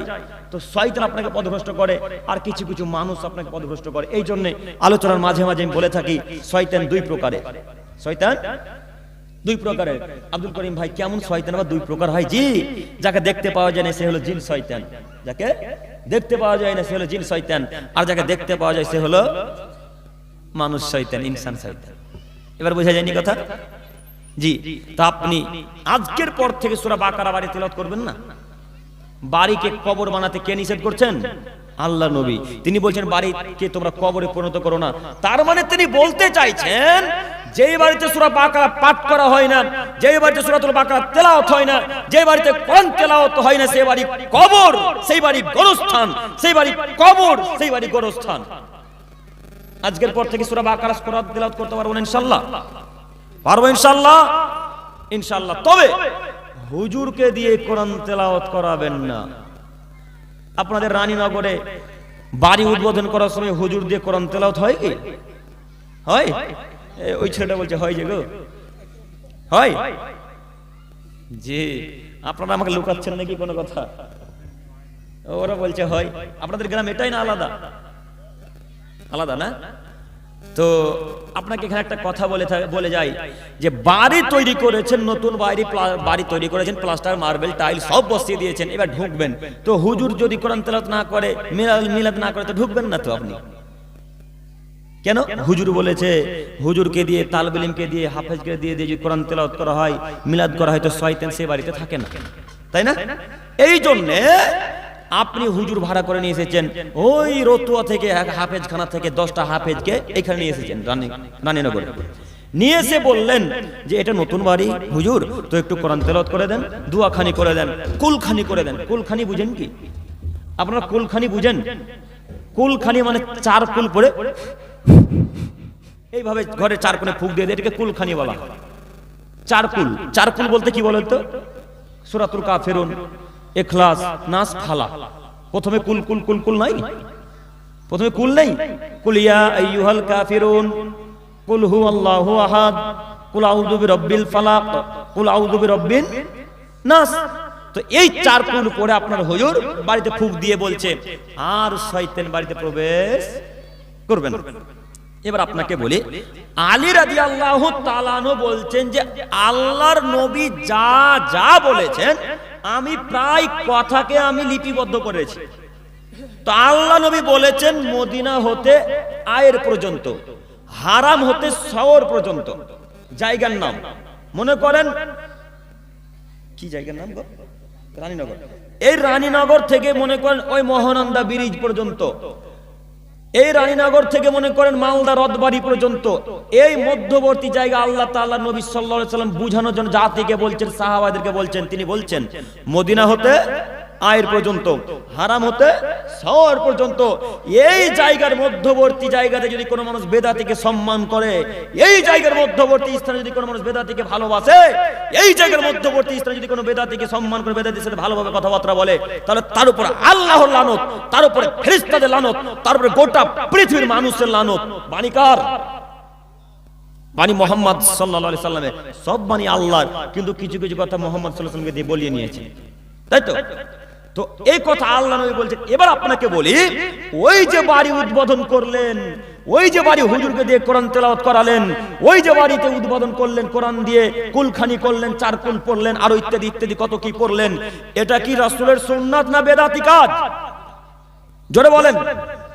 বেদাতি কাজ। আল্লাহর নবী বলছেন যারা বেদাত চালু করে তাদের উপর কার লানত? আল্লাহর লানত। যেখানে বেদাতি কাজকর্ম হয় সেখানে শয়তান থাকে, যেখানে শিরকি কাজকর্ম হয় সেখানে শয়তান থাকে, যেখানে বেদাতি কাজকর্ম হয় সেখানে শয়তান থাকে। ও বাড়ির মালিক সাহেব, আপনাকে বলি, নতুন বাড়ি তৈরি করেছেন, বাড়িতে প্রবেশ করবেন, শয়তানকে তাড়ানোর জন্য হুজুর নিয়ে আসলেন, ছাত্র নিয়ে আসলেন, তালিব ইলম হাফেজকে নিয়ে আসলেন, এসে কোরআন তেলাওয়াত করালেন। এখন যত কিছু করলো সব কার পদ্ধতির বাইরে করলো? মুহাম্মদ সাল্লাল্লাহু আলাইহি ওয়াসাল্লামের পদ্ধতির বাইরে করলো। তো আল্লাহর নবীর পদ্ধতিতে যদি বাইরে কেউ কাজ করে, তো সেখানে শয়তান থাকবে না ফেরেশতা থাকবে? হ্যাঁ, শয়তান থাকবে। আপনাকে কি দিয়ে বুঝাবো বলেন? বাড়ি উদ্বোধন করলেন শয়তান তাড়ানোর জন্য, কিন্তু বাড়িতে লক্ষ্য করে শয়তান এসে উপস্থিত হলো ভালোভাবে। আরো কথা যদি বুঝাতে না পারি তাহলে আমি অক্ষম। কথা কি বোঝা যায়নি? বাড়ি থেকে শয়তান তাড়ানোর জন্য হুজুর নিয়ে আসলেন যে শয়তান তাড়িয়ে দিবেন, কিন্তু বেদাতি কাজকর্ম করলে সেখানে শয়তান থাকে। রাসূলের পদ্ধতিতে কাজ করলেন না, রাসূলের পদ্ধতির বাইরে কাজ করলেন, এখন ওই জায়গাতে কে থাকবে? শয়তান থাকবে। শয়তান নিশ্চিত থাকবে, অবশ্যই থাকবে, অবধারিত থাকবে। যেখানে বেদাত কাজকর্ম হয়, যেখানে হারাম কাজকর্ম হয়, যেখানে রাসূলের পদ্ধতির বাইরে কাজকর্ম হয়, সেখানে শয়তান থাকবেই থাকবে, সেখানে শয়তান থাকবেই থাকবে, সেখানে শয়তান থাকবেই, এতে সন্দেহের কোনো অবকাশ নেই। অতএব মুরব্বী সাহেব, আপনাকে বলি, শয়তান থেকে যদি বাঁচতে চান তাহলে আপনাকে যে কোনো মূল্যে এই বেদাত আর শিরক থেকে বিরত থাকতে হবে। বেদাত আর শিরক থেকে বিরত থাকতে হবে। এখন এখানে একটা কথা, আব্দুল করিম সাহেব, বাড়িতে ঢুকবো তো কোরআন কি তেলাওয়াতি করব না? করবেন আপনি, করবেন আপনার স্ত্রী, করবেন আপনার ছেলে মেয়ে, কোনো মানুষ ভাড়া করে নিয়ে আসবেন না, মনে থাকবে না। আপনি সূরা বাকারা বারবার তেলাওয়াত করেন, আপনার স্ত্রীকে বারবার বলেন, এই রহিমা বাড়িতে সূরা বাকারা তেলাওয়াত করো। আপনার কন্যাকে বলেন, আম্মু সূরা বাকারা তেলাওয়াত করো। আপনার ছেলেকে বলেন, আব্বু সূরা বাকারা তেলাওয়াত করো বেটা, সূরা বাকারা তেলাওয়াত করলে শয়তান আসে না, সূরা বাকারা তেলাওয়াত করলে বাড়িতে শয়তান আসে না। এই কথা আমরা বলতে পারবো ছেলে মেয়েকে? ইনশাআল্লাহ পারবো না? ইনশাআল্লাহ বলতে আজকে থেকে সূরা বাকারা তেলাওয়াত করার চেষ্টা করুন। সম্মানিত দিনী ভাই, আমি আপনাকে বলতে চাইছি, শয়তান থেকে বাঁচার উপায় আরো একটা পদ্ধতি আপনাকে শিখাই, শয়তান থেকে কিভাবে বাঁচবেন। শয়তান থেকে যদি বাঁচতে চান তাহলে আপনাকে যে কোনো মূল্যে অশ্লীল কথাবার্তা থেকে বিরত থাকতে হবে, যে কোনো মূল্যে অশ্লীল কথাবার্তা থেকে বিরত থাকতে হবে। আব্দুল করিম সাহেব, অশ্লীল কথাবার্তা মানে একটু বুঝিয়ে বলবেন? জি, অশ্লীল কথাবার্তা অনেক রকমের হয়, তার মধ্যে একটা হচ্ছে গালি। অশ্লীল কথাবার্তা অনেক রকমের হয়, তার মধ্যে একটা হচ্ছে গালি। আজকের আলোচনার শেষ হাদিস, একটু আমার দিকে তাকান। আজকের আলোচনার শেষ হাদিস, খুব মনোযোগ সহকারে বক্তব্যটা শ্রবণ করেন, একটু আমার দিকে তাকান। আবু হুরায়রা রাদিয়াল্লাহু তাআলা আনহু নিজস্ব বর্ণনা, তিনি নিজে বিবরণ দিয়ে বলছেন, আমি আবু হুরায়রা, আবু বকর সিদ্দিক রাদিয়াল্লাহু তাআলা আনহু আর মুহাম্মদ সাল্লাল্লাহু আলাইহি সাল্লাম পাশাপাশি এক কাছে দাঁড়িয়ে আছি। বক্তব্য 19-20 হয় না, যেন খুব মনোযোগ দিয়ে শ্রবণ করেন, যেন এই কথা হুবহু আপনার বাড়িতে গিয়ে ছেলে মেয়েকে বলতে পারেন। একটু আমার দিকে তাকান, একটু আমার দিকে তাকান মুরব্বী সাহেব, আপনারা আমি দৃষ্টি আকর্ষণ করছি, আবু হুরায়রা বলছেন, আমি আবু হুরায়রা, আবু বকর সিদ্দিক রাদিয়াল্লাহু তাআলা আনহু আর মুহাম্মদ সাল্লাল্লাহু আলাইহি সাল্লাম পাশাপাশি কাছাকাছি আমরা দাঁড়িয়ে আছি। হঠাৎ একটা লোক আসলো, এসে আবু বকর সিদ্দিক রাদিয়াল্লাহু তাআলা আনহুকে অকথ্য ভাষায় গালিগালাজ করতে শুরু করলেন। এসে গালি, অকথ্য ভাষায় গালিগালাজ করতে শুরু করলেন। তো ওই লোকটা আবু বকরকে গালি দিচ্ছেন, আর আল্লাহ নবী মুচকি মুচকি হাসছেন, আর আবু বকরের দিকে দেখছেন মুচকি মুচকি। আল্লাহ নবী মুচকি মুচকি হাসতেন, 32টা দাঁত বের করে হাসতেন না আমাদের মতো, তাই না? আল্লাহ নবী মুচকি মুচকি হাসতেন, আমাদের মতো 32টা দাঁত বের করে হাসতেন না। তারপর আমরা চেষ্টা করব মুচকি হাসার, যদিও আমাদের দাঁত দেখা যায়, তাই না? যদিও দাঁত দেখা, একটু আমার দিকে তাকান। তো ওই লোকটা আবু বকর সিদ্দিক রাদিয়াল্লাহু তাআলা আনহুকে গালি দিচ্ছেন, আর আল্লাহ নবী দেখছেন আর মুচকি মুচকি হাসছেন। তো আবু বকর মনে মনে চিন্তা করছেন হয়তোবা যে আল্লাহ নবী বলেন না কেন, কিছু বলেন না কেন, লোকটা আমাকে গালি দিচ্ছে, তো আল্লাহ নবী কিছু বলবে? আল্লাহ নবী কিছুই বলছেন না, চুপচাপ দাঁড়িয়ে আছে। তো এই লোকটার গালের মাত্রা যখন বেশি হয়ে গেল, এই লোকটার গালের মাত্রা যখন বেশি বেড়ে গেল, তখন আবু বকর সিদ্দিক রাদিয়াল্লাহু তাআলা আনহু নিজেকে কন্ট্রোল করতে না পেরে, নিজেকে সহ্য করতে না পেরে আবু বকর রাদিয়াল্লাহু তাআলা আনহু ওই লোকটাকে গালি দিয়ে বসলেন। আবু বকরও গালি দিলেন, ওই লোকটাও গালি দিলেন। যেমনই আবু বকর রাদিয়াল্লাহু তাআলা আনহু ওই লোকটাকে গালি দিল, যেমনই গালি দেওয়া তেমনি আল্লাহ নবী লাফ দিয়ে উঠে সেখান থেকে দূরে চলে গেলেন, আবু বকরের কাছে দাঁড়ালেন না। আবু বকরের মাথা খারাপ, ব্যাপারটা কি? এই লোকটা গালি দিচ্ছিল তখন আল্লাহ নবী মুচকি মুচকি হাসছিলেন, আমার দিকে দেখছিলেন। আমি গালি দেওয়া মাত্র আল্লাহ নবী লাফ দিয়ে চলে গেল, মানে ব্যাপারটা কি বুঝতে পারি না। আল্লাহ নবীর কাছে আবু বকর সিদ্দিক রাদিয়াল্লাহু তাআলা আনহু চলে গেলেন। আল্লাহ নবীর কাছে গিয়ে আল্লাহ নবীকে বলছেন, ইয়া রাসূলুল্লাহ, হে আল্লাহর নবী। ওই লোকটা যখন গালি দিচ্ছিল তখন তো মুচকি মুচকি হাসছিলেন, আমি যেমন গালি দিলাম তেমনি আপনি উঠে চলে এলেন, মানে ব্যাপারটাকে একটু বুঝিয়ে বলেন। তখন আল্লাহ নবী আবু বকরকে বলছেন, আবু বকর শোনো, তোমাকে যখন ওই লোকটা গালি দিচ্ছিল তখন তোমার পক্ষ থেকে একটা ফেরেশতা ওই লোকটাকে উত্তর করছিলেন। আল্লাহু আকবার। আবু বকরকে যখন ওই লোকটা গালি দিচ্ছিল তখন আবু বকরের পক্ষ থেকে কে উত্তর দিচ্ছিলেন? একজন ফেরেশতা আবু বকরকে। তারপরে আল্লাহ নবী বলছেন, আবু বকর তুমি যখনই গালি দেওয়া শুরু করেছো, তুমি যেমনই গালি দিয়েছো তেমনই ফেরেশতা তোমার কাছ থেকে চলে গিয়ে শয়তান তোমার কাছে উপস্থিত হয়ে গেছে। আর আমি মুহাম্মদ সাল্লাল্লাহু আলাইহি সাল্লাম ওখানে থাকতে পছন্দ করি না যেখানে শয়তান থাকে। এই জন্য আবু বকর আমি তোমার কাছ থেকে লাফ দিয়ে উঠে দূরে সরে চলে এসেছি। কেন? তোমার কাছে শয়তান আছে। তার মানে বোঝা যাচ্ছে যে গালি দেয় তার কাছে কে থাকে? জোরে বলেন। যে গালি দেয় তার কাছে শয়তান থাকে, যে গালি দেয় তার কাছে শয়তান থাকে। অতএব আপনি অকথ্য ভাষায় গালিগালাজ করেন কিসের পদ্ধতিতে? আপনি কেন গালি দিবেন? আপনি বাজে বাজে কেউ কমেন্ট কেন করবেন? আপনি আলেম ওলামা কেরামকে গালি দেন, মানে আপনি আলেম ওলামা কেরামের পায়ের যোগ্যতা রাখেন। আপনি এমন এমন লোককে গালি দেন যাদের জুতা বহার যোগ্যতা রাখেন না। আপনি এরকম বড় বড় আলেমকে আপনি গালি দেন, মানে কি কিসের ক্ষমতা রাখেন আপনি? আপনার বিরুদ্ধে কথা গেলে আপনি গালি দিবেন, মানে আপনারা এখন হয়তো অনেকে বিড়ি পান করেন, এখন বিড়ির বিরুদ্ধে যদি বক্তব্য রাখি তো আমি দোষী না মুহাম্মদ সাল্লাল্লাহু আলাইহি ওয়াসাল্লাম দোষী? হ্যাঁ, মানে আপনার বিরুদ্ধে কথা গেলে আপনি আমাকে গালি দিবেন? আপনার বিরুদ্ধে আমার কথা গেলে আপনি আমাকে মারবেন? কেন মারবেন? ক্ষমতা আপনার চিরদিন টিকবে না। আপনি মনে রাখবেন একটা কথা, ক্ষমতা চিরদিন টিকবে না। আপনি কিসের ক্ষমতা দেখাচ্ছেন? আপনার বিরুদ্ধে কথা যেতে পারে, সারা পৃথিবীর মানুষের বিরুদ্ধে কথা চলে যাক, কোনো যায় আসে না, যদি সেটা হাদিস কোরআনের মোতাবেক কথা হয়। অতএব আমি সারা পৃথিবীর দিনী ভাই ও মুসলিম নর নারীদেরকে অনুরোধ করে বলবো, আজকের পর থেকে জিন্দেগিতে অকথ্য ভাষায়, নোংরা ভাষায় কাউকে গালি দেব না, ইনশাআল্লাহ। ইনশাআল্লাহ আজকের পর থেকে কাউকে আমরা গালি দেব না, ইনশাআল্লাহ। সবাই বলে ইনশাআল্লাহ। ইনশাআল্লাহ বলতে হয়, ইনশাআল্লাহ বলি ইনশাআল্লাহ। সম্মানিত দিনী ভাই, সময় প্রায় কাছাকাছি চলে এসেছে, আমি আর লং করতে চাইছি না। তাই আর একটা কথা বলবো, যখন আমরা মুহাম্মদ বলবো তখন আপনারা সকলে বলবেন সাল্লাল্লাহু আলাইহি ওয়াসাল্লাম। সবাই বলবেন। যখনই যেই আল্লাহর রাসূলের নাম নেক না কেন তখন আমাদেরকে কি বলতে হবে? কি বলতে হবে? সাল্লাল্লাহু আলাইহি ওয়াসাল্লাম। আল্লাহ নবী বলছেন, আদমের ছেলে মেয়ে শোনো, তোমাদের মধ্যে যদি কোনো মানুষ আমার উপর একবার দরুদ পাঠ করে, তোমাদের মধ্যে যদি কোনো মানুষ আমার উপর একবার দরুদ পাঠ করে, তাহলে আল্লাহ তার উপর 10টা রহমত নাজিল করেন। আল্লাহু আকবার। তাহলে একবার দরুদ পাঠ করলে 10টা রহমত, একবার দরুদ পাঠ করলে 10টা রহমত, একবার দরুদ পাঠ করলে 10টা রহমত, 10টা পাপ আল্লাহ মুছে দিবেন, 10টা নেকি আল্লাহ আমলনামায় লিখে দিবেন। তো ছোট্ট দরুদটা বলতে আমাদের মুখে খুব কষ্ট হয়, ছোট্ট দরুদটা বলতে মুখে কষ্ট হবে। আজকের পর থেকে যতবার মুহাম্মদ সাল্লাল্লাহু আলাইহি ওয়াসাল্লামের নাম শুনবেন ততবার আমরা কি বলবো? সাল্লাল্লাহু আলাইহি ওয়াসাল্লাম। যেটা আল্লাহর নবী যে দরুদ দিয়েছেন ওই দরুদ বলবেন, যে দরুদ আল্লাহর নবী দিয়েছেন ওই দরুদ বলবেন, যেই দরুদ আল্লাহর নবী দিয়েছেন ওই দরুদ বলবেন, যেই দরুদ আপনার 3 নাম্বার শ্রেণীর পচা হুজুর দিয়েছেন ওই দরুদ বলবেন না। বুঝেন নি? যেই দরুদ আমাদের নবী দিয়ে গেছেন আজ থেকে 1450 বছর পূর্বে সেই দরুদ আমরা বলবো। যেই দরুদ আমাদের 3 নাম্বার শ্রেণীর পচা হুজুরেরা দিয়েছে এই দরুদ আমরা বলবো না। আব্দুল করিম ভাই, তার মানে দরুদও কি 2-3 রকমের আছে?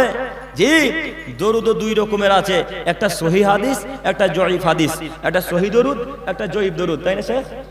এবার আপনাকে বলি জয়ীফ দরুদ কোনটা? জয়ীফ দরুদ হচ্ছে এটা, ইয়া নবী সালাম আলাইকা, ইয়া রাসূল সালাম আলাইকা, ইয়া হাবিব সালাম আলাইকা। এই দরুদ হুজুরের দেওয়া, এটা আল্লাহ নবী দেওয়া দরুদ নয়। এই দরুদ বাতিল, এই দরুদ বাতিল, এই দরুদ বাতিল। এমন কোন মায়ের বেটা বলতে পারে দরুদ সহিহ? যদি বলে দিতে পারে যে দরুদ সহিহ বা কোন হাদিস থেকে প্রমাণিত, তাহলে জাতির সামনে জিন্দেগি তার বক্তব্য দেব না ইনশাআল্লাহ। ইনশাআল্লাহ এই দরুদ জিন্দেগিতে বলবেন না, মনে থাকবে ইনশাআল্লাহ। জিন্দেগিতে বলবেন না ইনশাআল্লাহ। আজানের পরে পরে আবার বলে, আপনারা বলেন কিনা বলতে পারি না, অনেক লোক বলে আসসালাতু আসসালামু আলাইকা ইয়া রাসূলুল্লাহ, আসসালাতু আসসালামু আলাইকা ইয়া হাবিবাল্লাহ, আসসালাতু আসসালামু আলাইকা ইয়া নূরাম মিন নূরিল্লাহ। এটাও তো দরুদ। এটা কি রাসূলের দেওয়া দরুদ? এটা রাসূলের দরুদ নয়, এটা হুজুরের দেওয়া দরুদ, 3 নাম্বার শ্রেণীর হুজুরের দেওয়া দরুদ। এই দরুদের বিরুদ্ধে বক্তব্য রাখার জন্য কতবার যে ফোনে হুমকি আসে, কতবার যে ফোনে হুমকি আসে, আল্লাহু আকবার। নদিয়াতে বক্তব্য দিতে গেছি, কয় তারিখ যেন নদিয়াতে বক্তব্যটা ছিল গো, মনে পড়ছে না। আজ মোটামুটি 7-8 দিন হলো। তো নদিয়া থেকে বক্তব্য দিয়ে চলে আসবো, এসে বাস স্ট্যান্ডে দাঁড়িয়ে আছি, সেদিন গাড়ি নিয়ে যাইনি। বাস স্ট্যান্ডে দাঁড়িয়ে আছি, রাতের বেলা স্টেট বাস বা ওই নাইট বাস যেগুলো আছে, যেগুলো শিলিগুড়ি দার্জিলিং চলে যাচ্ছে, এই বাসগুলোতে ধরবো, তার জন্য দাঁড়িয়ে আছে। তো একটা লোক ফোন দিয়ে সালাম কালাম কিছুই নাই, আমি সালাম দিচ্ছি, সালামের উত্তরটা তো দিবি, সালামের উত্তরও নাই। সঙ্গে সঙ্গে ফোন করে বলছে তোর কি বাপ মা নাই? আমাকে বলছে। তো ভাই কেন? তো তুই সব সময় কেন দরুদের বিরুদ্ধে কথা বলিস? তুই বলছিস 3 নাম্বার শ্রেণীর হুজুর, 3 নাম্বার শ্রেণীর পচা হানাফি, 3 নাম্বার শ্রেণীর পচা হুজুর, 3 নাম্বার শ্রেণীর দরুদ বলছেন। এই দরুদ কেন তুই বলছিস? আমাকে এইভাবে কথাবার্তা বলছে, এইভাবে কথাবার্তা প্রতিনিয়ত আসে, প্রতিনিয়ত লোক ফোন করে। তোদের ফোন করার কারণে দাওয়াত বন্ধ আছে কি? যে তোরা যত গালি দিবি দাওয়াতি পথ তত উঁচু হবে ইনশাআল্লাহ, যত বাধা দিবি গলার জোর তত বাড়বে ইনশাআল্লাহ, যত বিরোধিতা করবি তত আমাদের দাওয়াত বাড়বে ইনশাআল্লাহ। তুই ফোনে হুমকি দে, বাড়ি আয়, রাস্তাতে ধর, কোনো যায় আসে না, মরতে একদিন হবে ইনশাআল্লাহ, মরে যেতে হবে আজ নয়তো কাল। বুঝেন নি? মরতে একদিন হবে। তুমি কিসের হুমকি দাও? আমি তোমার হুমকির ভয় করি না, পরোয়া করি না। যুবক তুমি শোনো, তোমাকে বলে যাচ্ছি, তুমি মনে রেখো, তোমার থেকে অত শক্তিশালী ছিল ফেরাউন, তোমার থেকে অত শক্তিশালী ছিল কারুন। তুমি আজকে যেই হুমকি আমাকে দিচ্ছ, এই হুমকি ফেরাউন মুসা আলাইহিস সালামকে দিয়েছিল, তাই না? এই হুমকি নমরুদ ইব্রাহিম আলাইহিস সালামকে দিয়েছিল। তারা দাওয়াতি পথ বন্ধ করে দিয়েছিলেন, তারা দাওয়াতি পথ বন্ধ করেছিলেন? কখনো নয়। তুই যতই গালি দে, তুমি যতই গালি দাও যুবক, তোমার কথাই আমি দাওয়াতি পথকে বন্ধ করতে চাই না। তবে মনে রাখো, আল্লাহ নবীর হাদিস যদি দরুদ রাসূলের পদ্ধতিতে হয় তাহলে বলতে হবে, যদি রাসূলের পদ্ধতি দরুদ না হয় তাহলে দরুদ বলতে হবে না। এই দরুদ বাতিল, এই দরুদ বাতিল, এই দরুদ বাতিল। আল্লাহ তোমার কাছে শেষ পর্যায়ে এসে ভিক্ষা চেয়ে বলি, তুমি আমাদের সকলকে সহিহ হাদিস ও জয়ীফ হাদিস মেনে চলার তৌফিক দান করো। সকলে বলি আমিন, সকলে বলি আমিন। পরিশেষে দোয়া করি, হে প্রভু দয়াময়, অনেকক্ষণ আমরা আলোচনা করলাম, জানি না আল্লাহ কতটুকু তুমি সন্তুষ্ট হলে বা মানুষকে কতটুকু বোঝাতে পারলাম। এরপরেও আল্লাহ ভাঙাচোরা বিদ্যায় জাতিকে বোঝানোর অনেক চেষ্টা করেছি। আল্লাহ যেই মোতাবেক আমি বক্তব্য রাখলাম সেই মোতাবেক আমি এবং আমার দিনী ভাই মুরব্বী সাহেব মা বোনেরা যেন আমল করতে পারে, সেই তৌফিক দান করে। সকলে বলি আমিন। পরিশেষে দোয়া করি, হে প্রভু দয়াময়, তুমি আমাদের সমস্ত দিনী ভাই ও বোনদেরকে সহি পদ্ধতিতে, রাসূলের দেওয়া পদ্ধতিতে চলার তৌফিক দান করো। সকলে বলি আমিন। এখান থেকে আলোচনা শেষ করলাম। আমার জন্য সকলে দোয়া করবেন। আর একটা কথা, আমার আব্বু মারা গেছে, আমার আব্বুকে যেন আল্লাহ জান্নাতুল ফেরদাউস দান করেন। সকলে বলি আমিন। সকলে